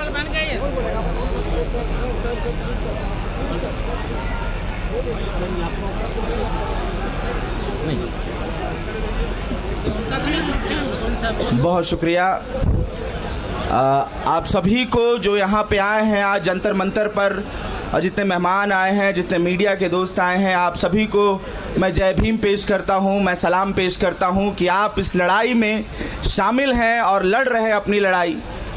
और जेएनयू की तरफ से, जेएनयू छात्र संघ की तरफ से भी मैं सलाम करता हूँ कि पूरी माइनॉरिटीज़ पे हमला उस तरह से बढ़ा दिया गया है, और उसी के साथ साथ वो तमाम लोगों पर हमला कि जो आज के वक्त में बोल रहे हैं, अपनी बात रख रहे हैं, डिसेंट जो अपना जाहिर कर रहे हैं, उसमें हमारा विश्वविद्यालय भी उसी जगह पे आता है कि हर वक्त में जो तानाशाह है, जो सरकार है, उसके सामने झुकने के लिए तैयार नहीं होता है।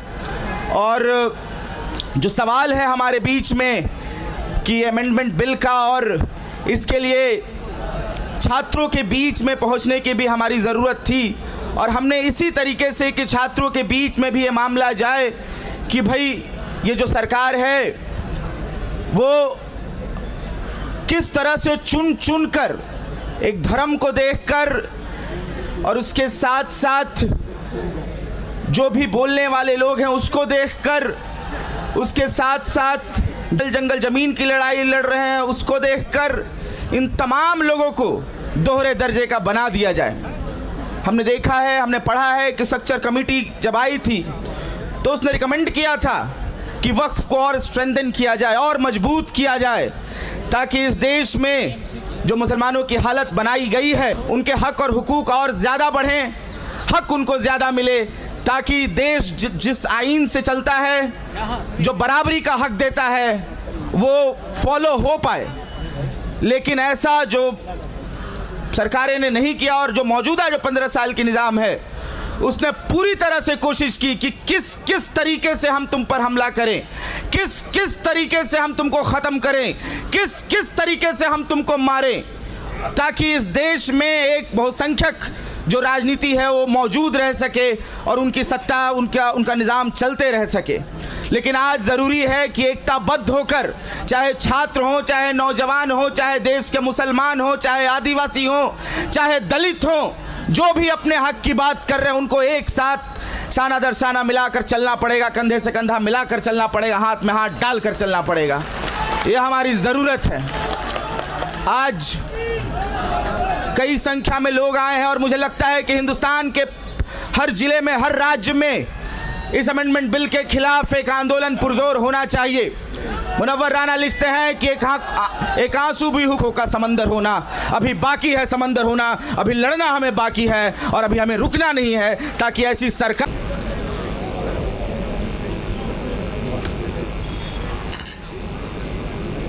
अस्सलामु अलैकुम बिस्मिल्लाहिर्रहमानिर्रहीम।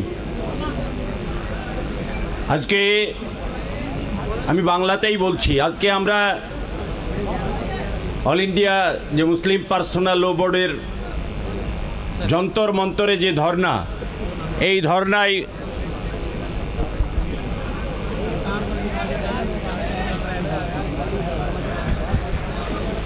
ধর্নায় আমরা সকলে সমবেত হয়েছি। পশ্চিমবঙ্গের মাননীয় মুখ্যমন্ত্রী মমতা বন্দ্যোপাধ্যায়ের পক্ষ থেকে, অল ইন্ডিয়া তৃণমূল কংগ্রেসের পক্ষ থেকে এমপি হিসেবে আপনাদের দরবারে হাজির হয়েছি। আমরা পশ্চিমবঙ্গের মানুষ বাংলার অল ইন্ডিয়া তৃণমূল কংগ্রেসের পক্ষ থেকে এই বিল প্রত্যাহারের দাবিতে গোটা বাংলায় আন্দোলন চলছে এবং বাংলার মাননীয় মুখ্যমন্ত্রী এই বিল প্রত্যাহার এবং পশ্চিমবঙ্গের পক্ষ থেকে আমরা সর্বত্র আপনাদের পাশে আল্লাহ। ইতিমধ্যে জয়েন্ট পার্লামেন্টারি কমিটিতে আমাদের দলের নেতা কল্যাণ বন্দ্যোপাধ্যায় এই বিল প্রত্যাহারের জন্য তার রক্ত ঝরিয়েছে, মিডিয়ার মাধ্যমে আপনারা দেখেছেন। আমরাও আগামী দিনে এই বিল প্রত্যাহারের জন্য যত দূর যেতে হয় বাংলার তৃণমূল কংগ্রেসের পক্ষ থেকে এই আন্দোলনের পাশে থেকে সর্বতোভাবে আপনাদের সাহায্য এবং সমর্থন করে যাব ইনশাআল্লাহ। এই বিল ওয়াপাস করতেই হবে, এই দাবি আমাদের চলছে। মাহে রমজানের এই মজলিসে দাঁড়িয়ে আমরা শপথ নেব, যেভাবে কিষাণ আন্দোলনের কাছে মাথা নত করতে বাধ্য হয়েছিল ভারতবর্ষের বিজেপি পার্টি, ঠিক সেইভাবে এই ওয়াকফ বিল প্রত্যাহারের জন্য এই ভারতবর্ষের বিজেপি পার্টিকে এবং মাননীয় প্রধানমন্ত্রী নরেন্দ্র মোদীজিকে বাধ্য করাবো। এটা আমাদের অঙ্গীকার, এটা আমাদের ওয়াদা। আসসালামু আলাইকুম। बहुत बहुत शुक्रिया अबू ताहिर जी। मैं अब बोर्ड के सेक्रेटरी मौलाना उमरैन महफूज रहमानी साहब गुजारिश करता हूं कि वो इख्तिसार से अपनी बात रखें। मौलाना उमरैन महफूज रहमानी।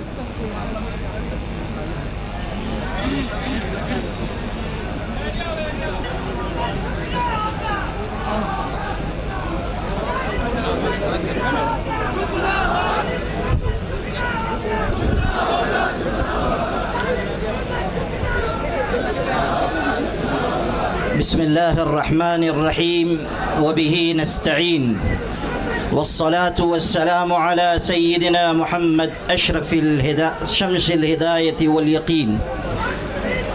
सदर मोहतरम हज़रत मौलाना खालिद सैफुल्लाह रहमानी साहब की क़यादत, कहने वाले ने कहा था मसाइल कैसे भी हों ता क़यामत रह नहीं सकते, ये जालिम जुल्म की बनकर अलामत रह नहीं सकते, जिनका अज़्म है कि हमको चैन से जीने नहीं देंगे।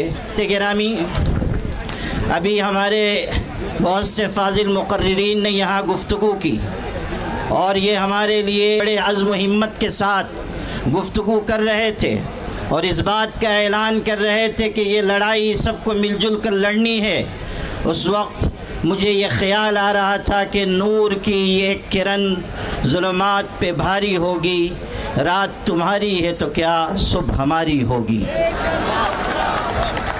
मेरे भाइयों, इस दिल्ली ने बहुत से इनकलाबात देखे हैं। एक वो भी इनकलाब देखा इस दिल्ली ने कि जब अपने हक़ की लड़ाई के लिए हमारे किसान भाई आए और उन्होंने हुकूमत को अपने आगे झुकने पर मजबूर किया।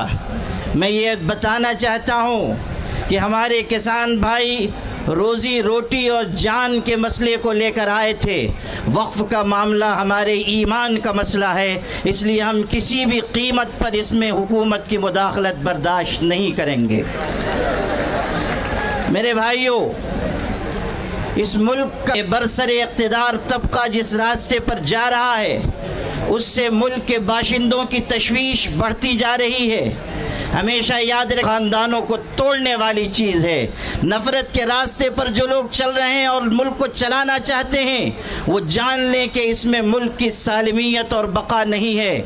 अगर मुल्क बाकी रहेगा तो मोहब्बत के साथ और एक दूसरे की मदद और ताउन के साथ बाकी रहेगा। यही पैगाम साथ जीते रहें। हमें इस बात की, हमारे लिए ये बात नहायत अफसोसनाक है कि जॉइंट पार्लिमानी कमेटी ने वो रवैया अपनाया पहले दिया है। उसने ये वाज़ेह कर दिया कि वो अमेंडमेंट बिल में तरमीमात के लिए संजीदा नहीं है, बल्कि वो किसी मखसूस एजेंडे के ऊपर काम कर रहे हैं। हमारी तरफ से ये बात जब कही गई कि हम इस सिलसिले में आगे बढ़ेंगे और एहतजाज हो सकता है और ये भी मुमकिन है कि शाहीन बाग की तर्ज पर कोई एहतजाज किया जाए, तो कहने वाले एक शख्स ने कहा कि जलियांवाला बाग को नहीं भूलना चाहिए। हम उनको ये याद दिलाना चाहते हैं, डायर के रास्ते पर चलना चाहते हैं तो सुन लीजिए, आपकी गोलियां कम पड़ जाएंगी, हमारे सीने कम नहीं पड़ेंगे। आप किसको धमकी दे रहे हैं और आप किस कौम को मुखातब कर रहे हैं कि आप ये समझते हैं कि मुसलमानों को खून की नन्ही मुन्नी नदियों से चल सकेंगे?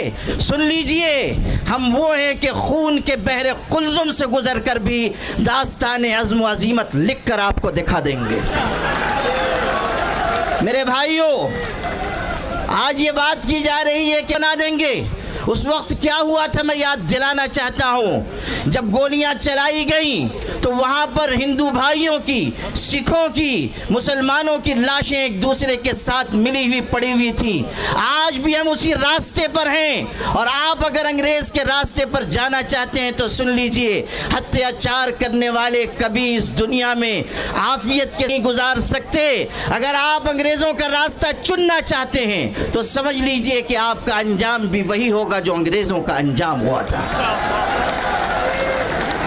All India Muslim personal law board इस मुल्क के मुसलमानों का सबसे मुत्तहदा और मुश्तरका प्लेटफॉर्म है। अगर वो ये आवाज़ दे रहा है कि वक्फ तरमीमी बिल को वापस लिया जाए तो हुकूमत को इस बिल को वापस लेना चाहिए।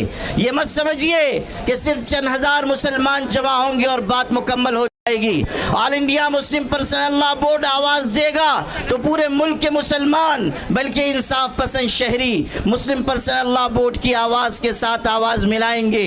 इसलिए आप सब भी इस बात का हाथ उठाकर अज़्म कीजिए कि मुस्लिम पर्सनल लॉ बोर्ड जिस तहरीक का भी ऐलान करेगा आप सब उसका भरपूर तरीके से साथ देंगे। आप इस रोज़े की हालत में इस बात का अज़्म कीजिए कि हम इंशाअल्लाह अपने हुकूक की अपने हुकूक की लड़ाई आखिरी सांस तक लड़ते रहेंगे।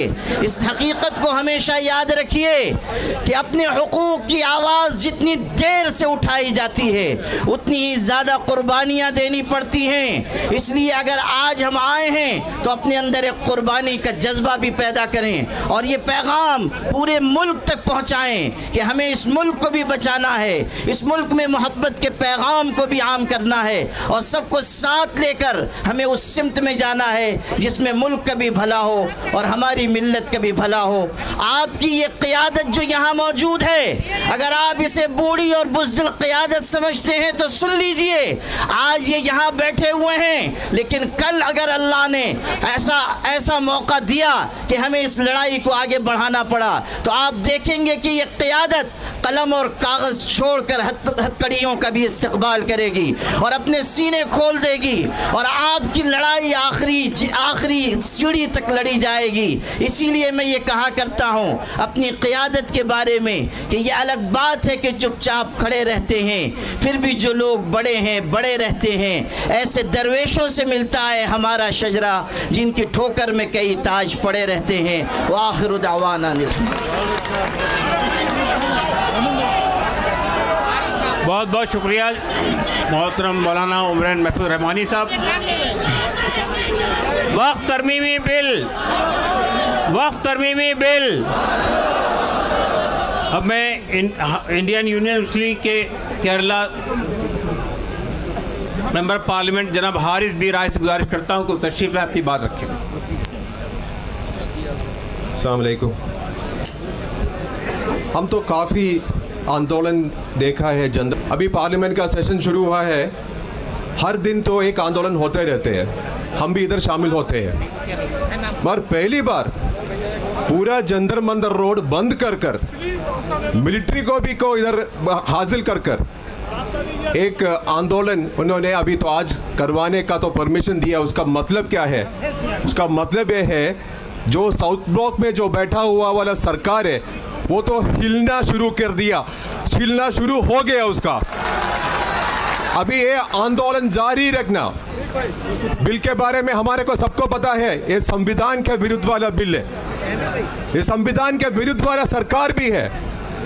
तो एक ही शब्द में बोलता हूँ कि जब तक ये बिल वापस करूँगा, पार्लियामेंट के अंदर, पार्लियामेंट के बाहर सड़क भी अगर चाहिए तो अदालत में जाकर हम ये लड़ाई करूंगा और लड़ाई का अंत यही होगा कि ये बिल वापस ही करना ही पड़ेगा उनको। अस्सलाम वालेकुम।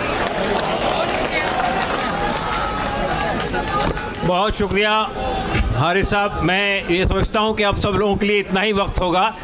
अब मैं जनाब अब्दुल वहाब साहब MP इंडियन यूनियन मुस्लिम लीग से गुजारिश करता हूँ कि तशरीफ़ लाएँ। हमारे पास में अभी समाजवादी पार्टी के कई रहनुमा तशरीफ़ लाए हैं। धर्मेंद्र यादव जी हैं, बर्क साहब हैं, मुहिबुल्लाह नदवी साहब हैं, आशीष यादव जी यहाँ से जीत कर आए हैं, वो भी तशरीफ़ लाए हैं, नासिर साहब भी आ गए हैं। तो अब मैं अब्दुल वहाब साहब से गुजारिश करता हूँ कि तशरीफ़ लाएँ।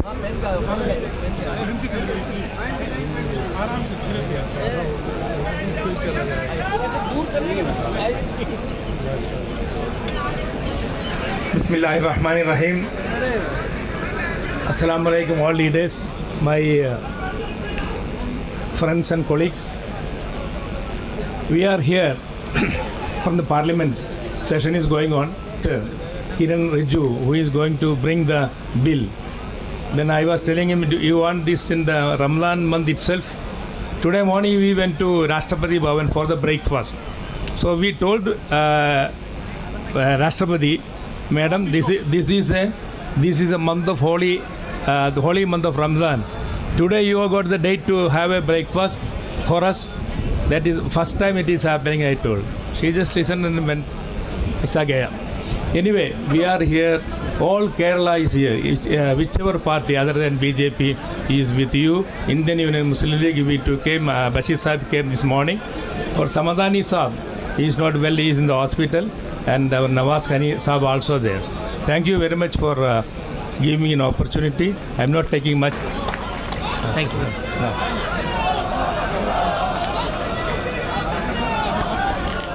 अब मैं समाजवादी पार्टी के रहनुमा जनाब धर्मेंद्र यादव जी से गुजारिश करता हूं कि अब तशरीफ़ लाएं, अपनी बात रखें। अगला नंबर देखिए, अवैध साहब से मैंने मालूम कर लिया, वो भी बैठेंगे आपके दरमियान।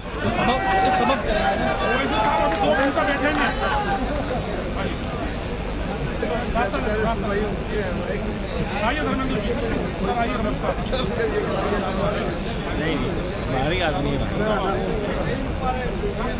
यहाँ बैठ जाइए आप।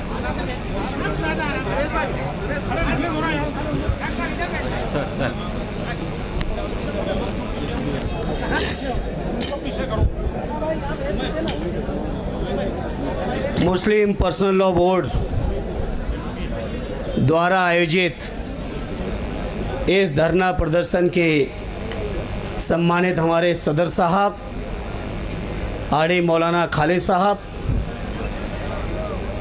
और सभी संगठनों के, मैं समझता हूँ सभी हमारे सम्मानित पूरे देश में जितने बड़े बड़े पर्सनालिटीज़ हैं जिनसे मिलने के लिए लोग व्याकुल रहते हैं, आज वो सब मंच पर हैं। सभी हमारे सम्मानित साहिबान आरडी अवधेश प्रसाद जी सहित, चूँकि वो सीनियर बहुत हैं हम सबसे, सभी सम्मानित हमारे सांसदगण और इस कार्यक्रम में आए हुए देश के कोने कोने से पधारे हमारे सम्मानित साथियों, पत्रकार मित्रों, आज के इस पार्टी की ओर से आप सभी को यकीन और विश्वास दिलाने आया हूं कि समाजवादी पार्टी आखिरी बिल के इंट्रोडक्शन से लेके जेपीसी से लेके जहां तक ये बिल चला और जहां तक ये बिल जाएगा, पार्टी आपके हर फैसले के साथ मजबूती से खड़ी है साथियों। और आपको यकीन दिलाते हैं समाजवादी पार्टी को चाहे जितनी कुर्बानी भी झेलना पड़ेगा, लेकिन इस बिल को हम लोग अपना बस रहते कभी पास नहीं होने देंगे, ये हम आपको यकीन और भरोसा दिलाते हैं।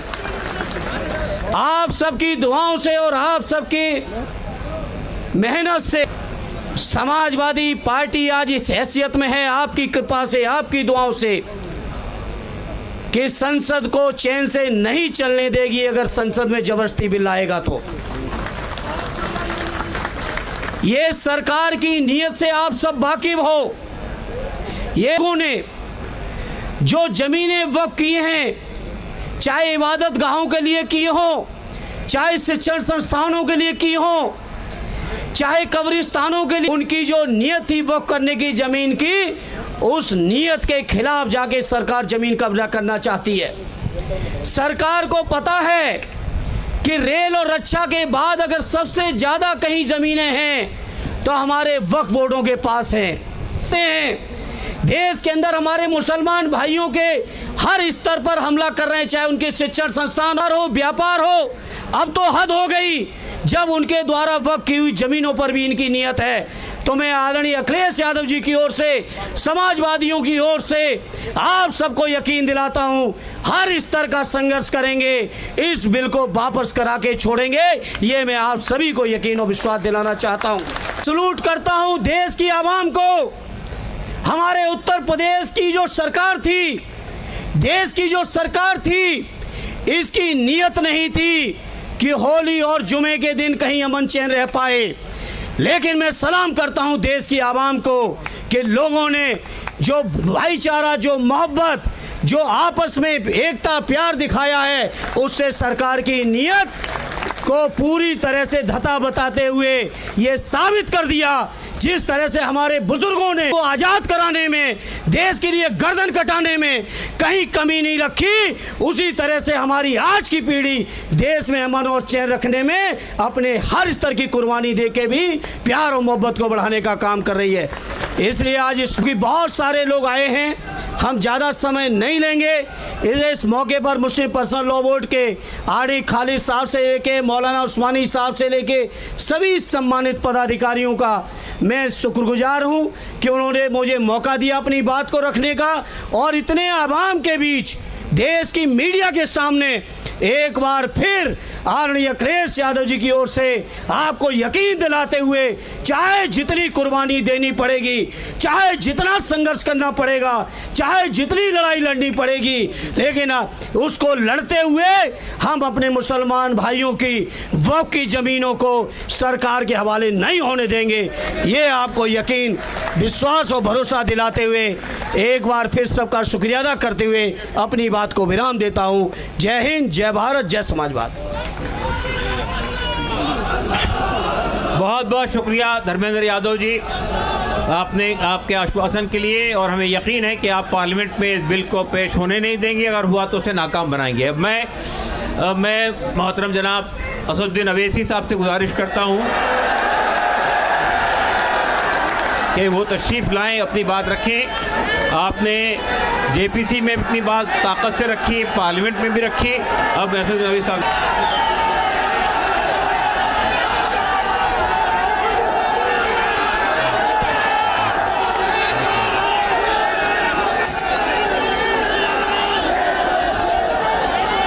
बिस्मिल्लाहिर्रहमानिर्रहीम।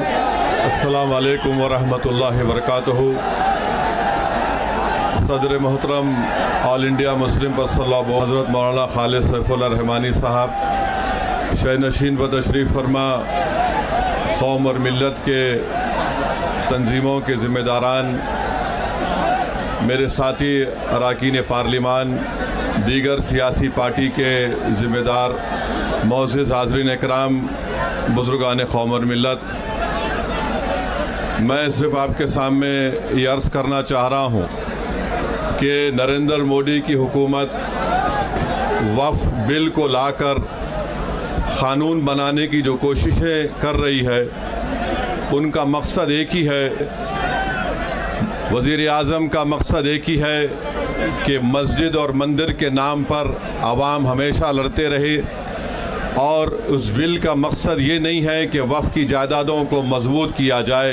आप ख़ुद अंदाज़ा लगाइए कि हिंदू धर्म के एक बहुत बड़े ज्यूरिस्ट हैं, BK मुखर्जी की किताब में लिखा गया कि हिंदू धर्म में बाय कस्टम बाय यूसेज वो मंदिर की जायदाद बन सकती है। तो नरेंद्र मोदी वक्फ के वक्फ बाय यूज़र को इस तरह से ख़त्म कर रहे हैं कि अगर कोई डिस्प्यूट होगा या गवर्नमेंट प्रॉपर्टी होगी तो वक्फ बाय यूज़र नहीं रहेगा। दिल्ली में 123 वक्फ की जायदादें हैं जिस पर मरकज़ी हुकूमत का कि ये गवर्नमेंट की प्रॉपर्टी है।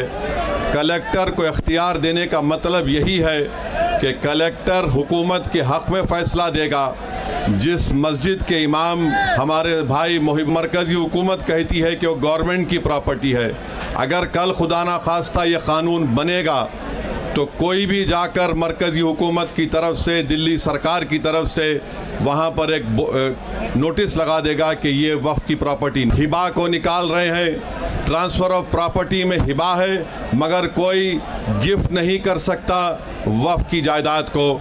नरेंद्र मोदी आजकल भारत के हमारे फजीलतुश शेख बने हुए हैं और ये बता रहे हैं कि अगर कोई मुसलमान होता है तो उसको 5 साल तक वो वक्फ को नहीं दे सकता है। ये कहाँ से इनको मालूम हुआ, कौन से फ़िक़्ह ये की किताब में लिखा गया? तो इनका मकसद एक ही है कि भारत के मुसलमानों से उनकी सियासी और मजहबी शनाख्त को छीन लिया जाए। मैं आपको छीनना, इवैक्यू प्रॉपर्टीज़ को छीन लेना, ये मकसद नरेंद्र मोदी की हुकूमत का है। और हम कॉशन कर रहे हैं चंद्रबाबू नायडू को, हमारे पासवान साहब को और नीतीश कुमार तक कायम रहेगी अगर आप इस वक्त नाजुक वक्त में इस बिल की तायीद करेंगे तो आपको मुसलमान कभी नहीं माफ़ करेगा, क्योंकि आपकी तायीद की वजह से ये बिल क़ानून बनेगा। इसलिए हम उनसे भी कह रहे हैं कि आप इस गैर अनकॉन्स्टिट्यूशनल बिल की तायीद मत करिए। हमारा मुतालबा सिर्फ यही है, अगर हिंदू धर्म की प्रॉपर्टीज़ में, मंदिरों में, सिखों के गुरुद्वारा में कोई गैर सिख या गैर हिंदू मेंबर नहीं बन सकता तो मुसलमान के इस वक्त में क्यों बन सकता है। तो ये तमाम चीज़ें हैं। हम उम्मीद करते हैं कि हुकूमत इसका नोटिस लेगी। अगर नरेंद्र मोदी इस मुल्क के अमन को ख़राब करना चाहती हैं, वो मस्जिदों और मंदिरों के झगड़ों में जारी होगी। मैं यहाँ पर शुक्रिया अदा करना चाहूँगा हमारे जॉइंट वर्किंग कमेटी पार्लियामेंट के तमाम अरकान का, और ख़ास तौर से कल्याण बनर्जी साहब का, टीएमसी के राजा साहब का, डीएमके का, हमारे नासिर भाई का और मुहिबुल्ला नदवी साहब का। हमने तमाम बड़ी कोशिशें की, हमने अपनी अपनी डिसेंट रिपोर्ट को दिया। और हिंदुस्तान ईदगाह और तमाम वो इदारे हैं जो वक्फ से जुड़े हुए हैं, उनको छीनने का एक काम करने वाली बिल है। हम कांग्रेस पार्टी ये मानती है कि नरेंद्र मोदी की सरकार हमारे कॉन्स्टिट्यूशन के ऊपर लगातार अटैक कर रही है, कॉन्स्टिट्यूशन को बदलने का दावा कर रही थी। अगर 2024 के इलेक्शन में अगर इनको 400 से ज़्यादा सीट आते तो ये संविधान बदलने का काम करती, क्योंकि ये संविधान बदल नहीं सकती, क्योंकि हिंदुस्तान का कैरेक्टर ऐसा है, सोशल फैब्रिक ऐसा है, यहाँ पे उतने सीट इनको मिल नहीं सकते। इसीलिए ये चुन चुन के उन तमाम प्रोविजंस को जो अलग अलग मजहब के लोगों को बराबरी का हक देता है, वो तमाम प्रोविजंस को ख़त्म करने का काम कर रही है। पहले CAA NRC लाए, उसके बाद अपने फ्रिंज एलिमेंट्स के through places of worship act के खिलाफ इन्होंने मुहिम छेड़ी, और उसके बाद ये वक्फ अमेंडमेंट बिल लेके इन्होंने आया है। ये चाहते हैं कि जो बराबरी का हक जो दिया गया है वो बराबरी का हक ख़त्म हो जाए। ये चाहते हैं कि मेजॉरिटेरियन रूल रहे, मेजॉरिटेरियन सोसाइटी रहे, मेजॉरिटेरियन कॉन्स्टिट्यूशन रहे। इसीलिए इस तरीके के बिल्स लेके आ रहे हैं। हम कांग्रेस पार्टी की तरफ से खासकर मल्लिकार्जुन खड़गे साहब का, राहुल गांधी साहब का ये मैसेज है कि जब भी ये बिल पार्लियामेंट में दोबारा लाए जाएगी, पूरे तरीके से पूरे बिल के खिलाफ पूरा जो है हम लोग जब तक बिल के खिलाफ, जब तक एक एक प्रोविजन के खिलाफ हम लोग अंदर खड़े नहीं रहेंगे, हम हाउस के बाहर नहीं जाएंगे। ये हमारा डिसीजन है, ये बिल के खिलाफ खड़े रहेंगे और आखिरी दम तक मुसलमानों के जो हुकूक हैं, मुसलमानों को जो कॉन्स्टिट्यूशन में राइट्स दिया गया है, सारे अक़लियतों को जो राइट्स दिया गया है, वो राइट्स को प्रोटेक्ट करने का काम करी है कि कांग्रेस कॉन्स्टिट्यूशन बनाने में, ये सारे प्रोविजंस देने में, ये सारे प्रोविजंस कॉन्स्टिट्यूशन में इंक्लूड करने में कांग्रेस का एक बड़ा रोल रहा है। तो इसीलिए इस कॉन्स्टिट्यूशन को प्रोटेक्ट करना, खासकर जो बराबरी वाले जो प्रोविजन कॉन्स्टिट्यूशन के अंदर है, उसको प्रोटेक्ट करना, ये हमारी रिस्पॉन्सिबिलिटी हम लोग मानते हैं। हमने दोबारा मैं बोल के अपनी जगह लेना चाहता हूं कि जिस दिन भी ये बिल पार्लियामेंट के अंदर आएगी, इंडिया अलायंस के सारे पार्टनर साथ में हम लोग खड़े होंगे, इसके खिलाफ हम लोग खड़े रहेंगे, आखिरी दम तक लड़ते रहेंगे। जय हिंद, जय कांग्रेस। बहुत बहुत शुक्रिया। देखिए, ये जो स्टेज पर पीछे जो लोग आ गए हैं उनसे गुजारिश है कि वो चले जाएं, इसलिए कि स्टेज कमज़ोर है, ये टूट सकता है, तो पीछे से लोग चले जाएं। देखिए, बहुत खुशी की बात है कि कई मेंबरान पार्लियामेंट इस दरमियान में आए हैं। मोहतरमा महुआ मित्रा साहब तशरीफ़ लाई है TMC से। मैं उनसे गुजारिश करता हूं कि वो तशरीफ़ लाएँ, अपनी बात रखें, क्योंकि हमारे पास बहुत कम वक्त रह गया है। अब शायद 2-2 मिनट ही लोगों से मैं इज़हार ख्याल करवाना पड़ेगा। मोहतरमा महुआ मित्रा साहिबा TMC की सांसद, इस साइड से बैठे।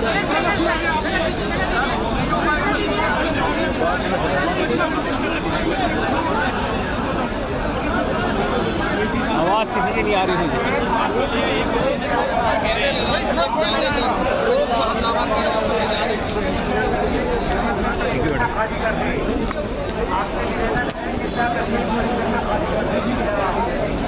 नमस्ते, अस्सलाम वालेकुम। आपके बीच आकर मुझे बहुत खुशी हुई। मैं ज़्यादा बात नहीं रखूँगी, पर मैं तृणमूल कांग्रेस की तरफ से यहाँ पे आई हूँ और हमारे लीडर ममता बनर्जी, आप सबको पता है कि वो पहले दिन से ये वक्फ बिल, ये वक्फ अमेंडमेंट के ख़िलाफ़ हमारे सारे ताकत लेके इस बिल को हम अपोज कर रहे हैं। जो हमारे सिलेक्ट कमेटी में गया है, वहाँ पे हमारे जो नदीमुल हक और कल्याण बनर्जी जो हमारे तरफ से रिप्रेजेंट कर रहे हैं, उन्होंने बहुत हार्ड लाइन लेके, बहुत टफ टॉकिंग करके इनकी अपोजिशन किया है। और हमारे पहले नासिर भाई भी कह रहा था, नासिर भाई के वर्ड्स में मैं फिर से दोहराती हूँ कि ये जब ये आप सब समझ गए हैं देश के जितने मुसलमान हैं वो तो समझ गए हैं, और देश में जो नॉन मुसलमान हैं, सब नॉन मुसलमान ये नहीं चाहते कि मुसलमान को कुचल के रहे। नॉन मुसलमान के ज़्यादातर लोग ये चाहते हैं कि हम एक हार्मोनियस सेक्युलर देश में रहें, और उन लोग में भी ये अभी जो सेंस है वो आ गया है कि ये बिल सिर्फ मुस्लिम्स को डिसएनफ्रेंचाइज करने के लिए है। जो वक्फ प्रॉपर्टीज है ये मुस्लिम्स को उनके कम्युनिटीज के थ्रू में उनके प्रेयर्स के, उनके मस्जिद्स, उनके एरियाज, उनके halls Muslims have given for the community, and this is something, this is sacred in law and has to be protected.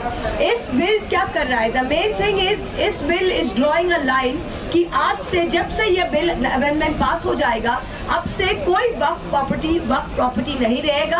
Her Waqf property को नई तरह से फिर जाके कोई भी डीएम, कोई भी डीसी उसको कुछ बना सकता है। तो ये जमीन, मुसलमानों का जमीन हड़पने का एक प्लॉय के अलावा और कुछ नहीं है। ये साफ सुथरा कहना चाहिए, ये साफ चदरा बोलना चाहिए।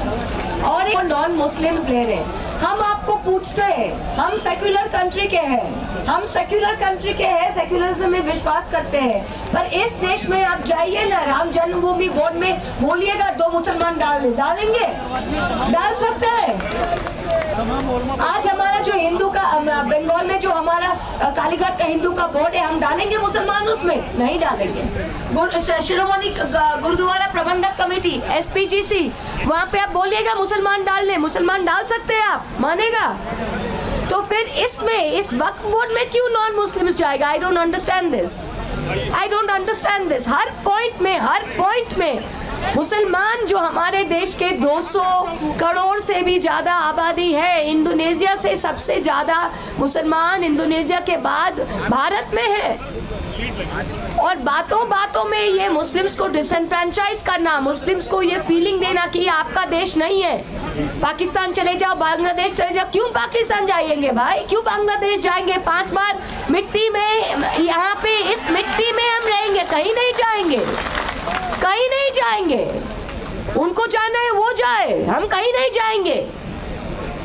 और वो चाहते ही है कि मुस्लिम्स को इतना डिसएनफ्रेंचाइज करे, इतना एक घर करे, इतना गेटवाइज करे कि एक इलाके में सब मुस्लिम्स है, कहीं मुस्लिम्स को घर के टेनेंसी ना मिले, एक इलाके में एक बिल्डिंग में मुस्लिम को घर के इलाके ये नहीं मिले, मुस्लिम को जॉब नहीं मिले, जिस प्रोफेशन में, यही उनका, there is no more fig leaf any more. मेरा हिंदी इतना अच्छा नहीं है, पर I hope you understand what I am saying. पर अभी कोई आंखों की जो शर्म है वो भी नहीं है। जो चीज 30 साल पहले ये चुप के कमरों में बोलते थे, आजकल माइक लगा के कैंपेन में खुल्लम खुल्ला बोलते, और क्या समझते? और ये सिर्फ, मैं तो कहती हूँ, ये सिर्फ मुसलमान का ड्यूटी नहीं है कि इसके खिलाफ खड़े होने का। हर right thinking person in this country has to stand up. Every right thinking country is to stand up. ये जर्मनी में ऐसे ही शुरू हुआ था। जब रोमनीज के लिए आए थे तो बोले मैं रोमनी नहीं हूँ, मैं चुप हूँ। जब पोल्स के लिए आए थे तो मैं पोलिश नहीं हूँ, मैं चुप हूँ। जब चेक के लिए आए थे तो मैं चेक हूँ, तो मैं चुप हूँ। कल आपके लिए आएंगे, कल मेरे लिए आएंगे, फिर क्या होगा? ये तो लोगों को समझना चाहिए ना। This Waqf bill is an extremely dangerous bill. ये bill in its present form ये बुलडोज करके ला तो सकते हैं, पर लाने के बाद जब ये पार्लियामेंट में आएगा, हम सारे पार्टीज इसका बहुत सख्त विरोध करेंगे। And we will never allow the implementation of this, we will never allow the disenfranchisement of this. हम लोग क्या देखते नहीं है? हर इलेक्शन में, बाई इलेक्शन में रामपुर कैसे जीत गए भाई? कैसे जीत गए रामपुर? मुसलमान के घर से बाहर नहीं आने दिया वोट में। सांबल में क्या करते, ये करो वो करो, वोट नहीं करने देते। हमारे जैसे अभी डबल एपिक कार्ड मिल रहा है। कहाँ पे मिल रहा है डबल एपिक कार्ड? मुर्शिदाबाद में, दिनाजपुर में। नाम किसका मिल रहा है? मोहम्मद खान। नाम किसका मिलता है? मुर्तजा आलम। तो मतलब क्या, इनको ही डिसएनफ्रेंचाइज करना है? ये सारे बूथ्स को वो नोट करके डिसएनफ्रेंचाइज कर रहा है। This is a very very big Machiavellian programme. और ये हर लेवल पे, ये सिर्फ एक ममता दीदी या एक अखिलेश के का संभव नहीं होगा। ये हम सब जब जमीन पे जाके we fight it at every level, that is the when we will understand this. Peaceful means, secular means, we are proud to be host to the, India is proud to be host to the second largest Muslim population in the world after Indonesia. It is our sacred duty and our duty of our constitution to protect the rights and privileges. हम हैं आपके साथ, we are all there with you. ये जो bill है, ये जब भी आएगा ये हम we will try our utmost not to let this pass. Thank you very much. ज़्यादा बोल दिया मैंने. Thank you. Thank you.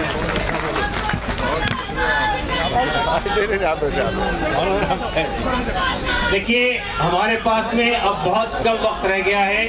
मौलाना कलवे जवाद साहब भी तशरीफ ला रहे हैं। हमारे पास बहुत कम वक्त रह गया है। मैं पुलिस के अधिकारियों से ये कहना चाहता हूँ कि हम समय पे अपना प्रोग्राम खत्म कर देंगे। आप डिस्टर्ब मत कीजिए, अनाउंसमेंट मत कीजिए। हमारे जो मेंबरान पार्लियामेंट हैं उनको भी हमें सुनना है, और हमारे अध्यक्ष हैं, हमारे जनरल सेक्रेटरी हैं, उनकी बात भी रखी जाएगी। तो मैं आपसे गुजारिश करता हूँ कि आप थोड़ा सा समय तक के सब्र कीजिए, हम अपने वक्त पे ख़त्म कर देंगे। मैं एक अब हमारे दरमियान में अयोध्या से जो जहाँ की बहुत ही प्राइम सीट थी, वहाँ से समाजवादी पार्टी के अवधेश जी ने जहाँ से जीता है, बीजेपी को हरा कर, वो बहुत ही अहम है। मैं उनको सिर्फ आपके सामने पेश कर रहा हूँ 1 मिनट के लिए, उससे ज़्यादा।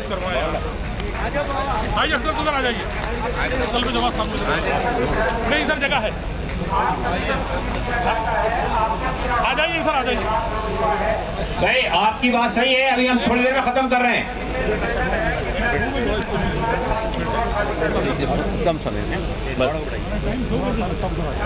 हेलो, आज इस बहुत अहम मामले पर देश के तमाम आप हजरात आए हैं, आपका स्वागत करता हूं, अभिनंदन करता हूं। समाजवादी पार्टी का इस बिल के बारे में हमारे नेता माननीय अखिलेश यादव जी का क्या स्टैंड है, हमारे नेता धर्मेंद्र जी ने स्पष्ट कर दिया है।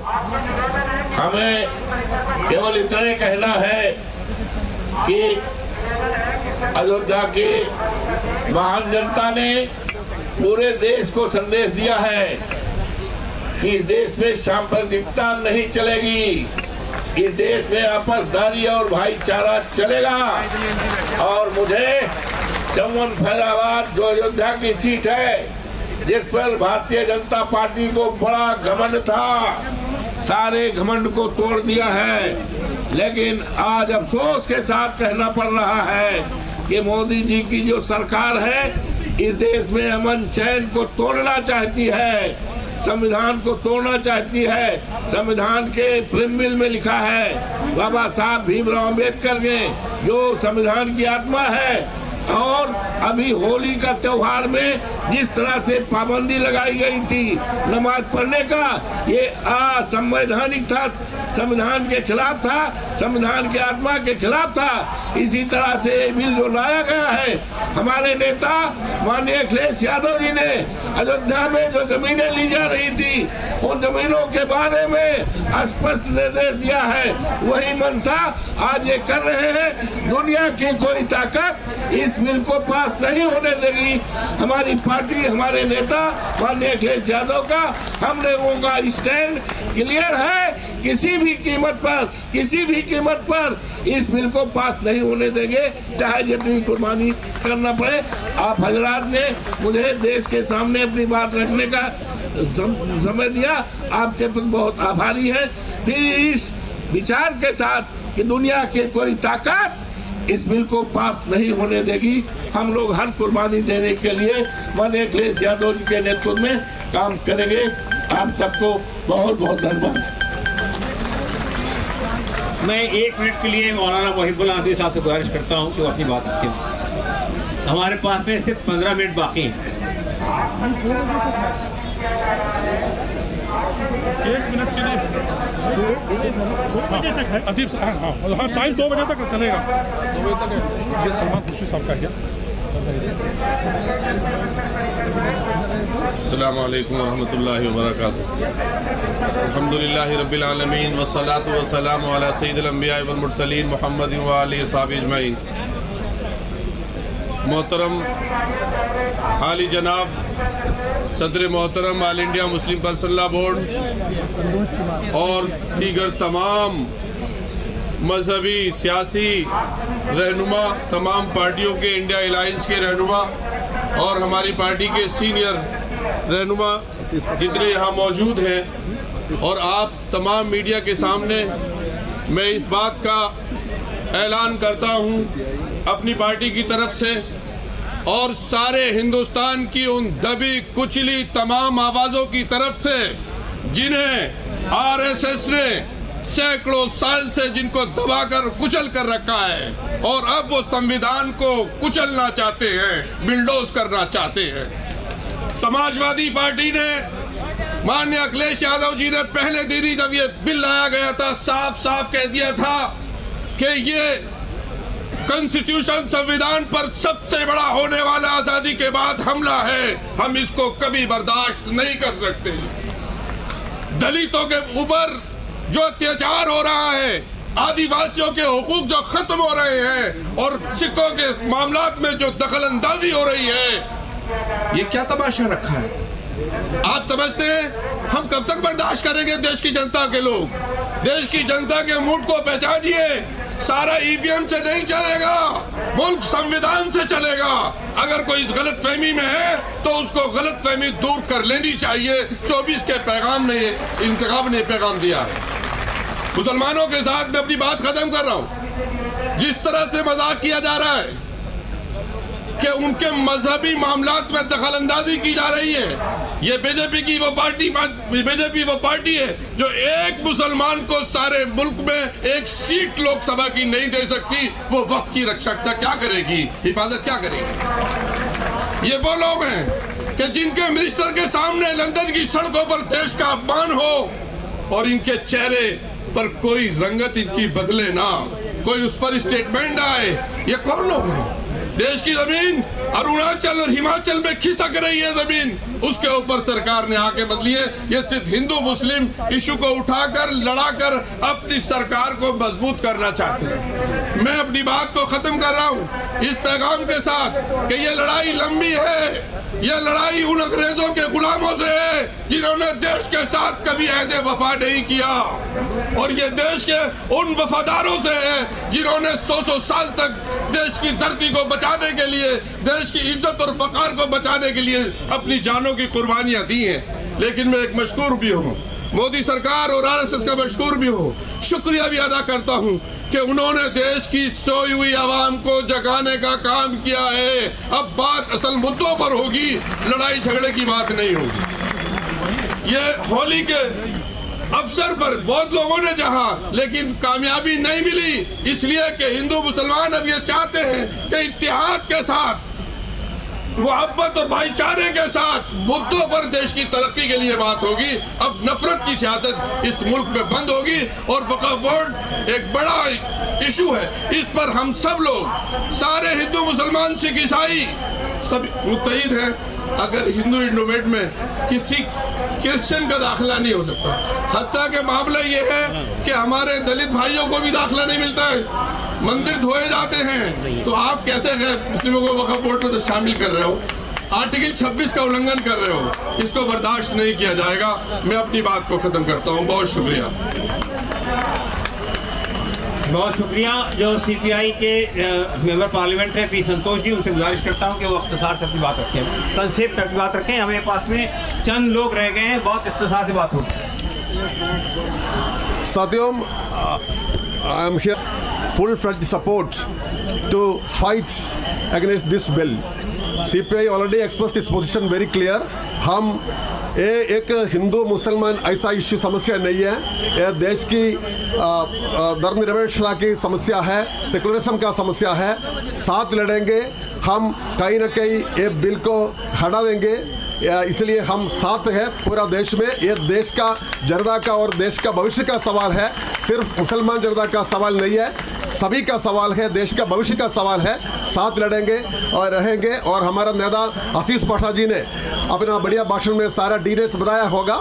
मैं आपके साथ हूँ, समर्थन देता हूँ। हम सदन का अंदर भी जितना कर सकता उतना करके इसको हटाने के लिए कोशिश करेंगे। बहुत बहुत धन्यवाद। बहुत शुक्रिया जनाब। मैं अभी 2-3 लोग रह गए हैं। मैं अभी मौलाना मोहम्मद अली मोहसिन तकवी साहब से गुजारिश करता हूं कि वो भी इख्तिसार तक की बात रखें।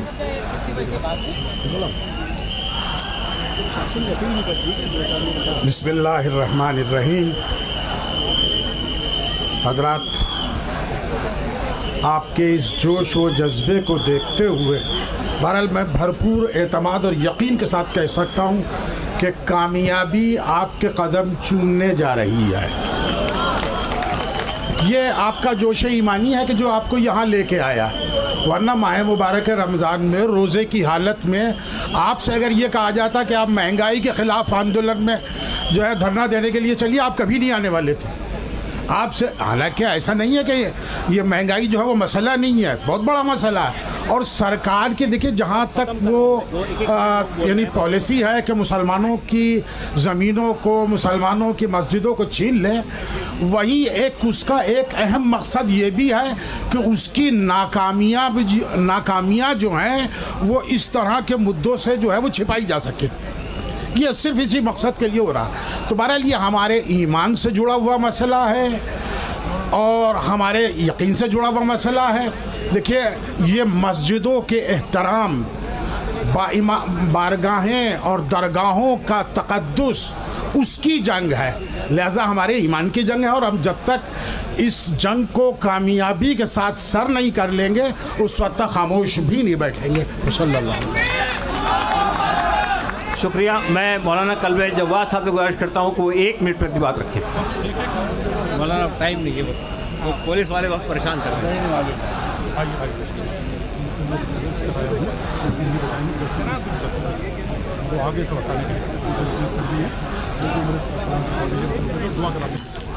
हाज़रीन किराम सलाम अलैकुम। बहुत कम वक्त है, लिहाजा मैं सिर्फ 1 या 2 मिनट में आपकी बात मुकम्मल कर दूंगा।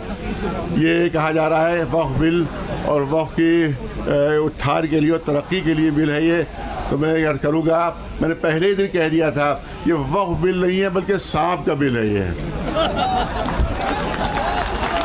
ये वक्फ बिल नहीं है, सांप का बिल है। इसके अंदर जहर भरा हुआ है।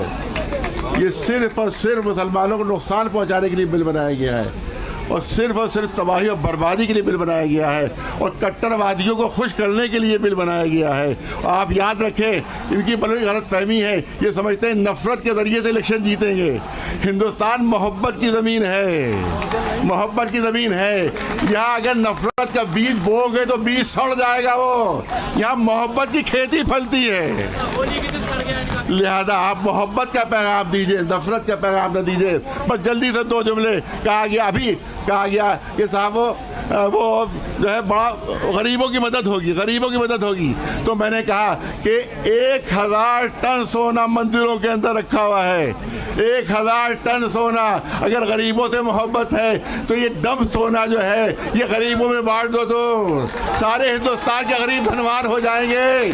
सिर्फ हमारे वक्त से मोहब्बत है तुम्हें? अरे मंदिरों में देखो हज़ारों टन सोना, वहाँ चोरी हो रहा है। 400 किलो सोना चोरी हो गया। तुम्हें चोरी मंजूर है, गरीबों को देना मंजूर नहीं है। बस आखिरी जुमला करना चाहता हूँ।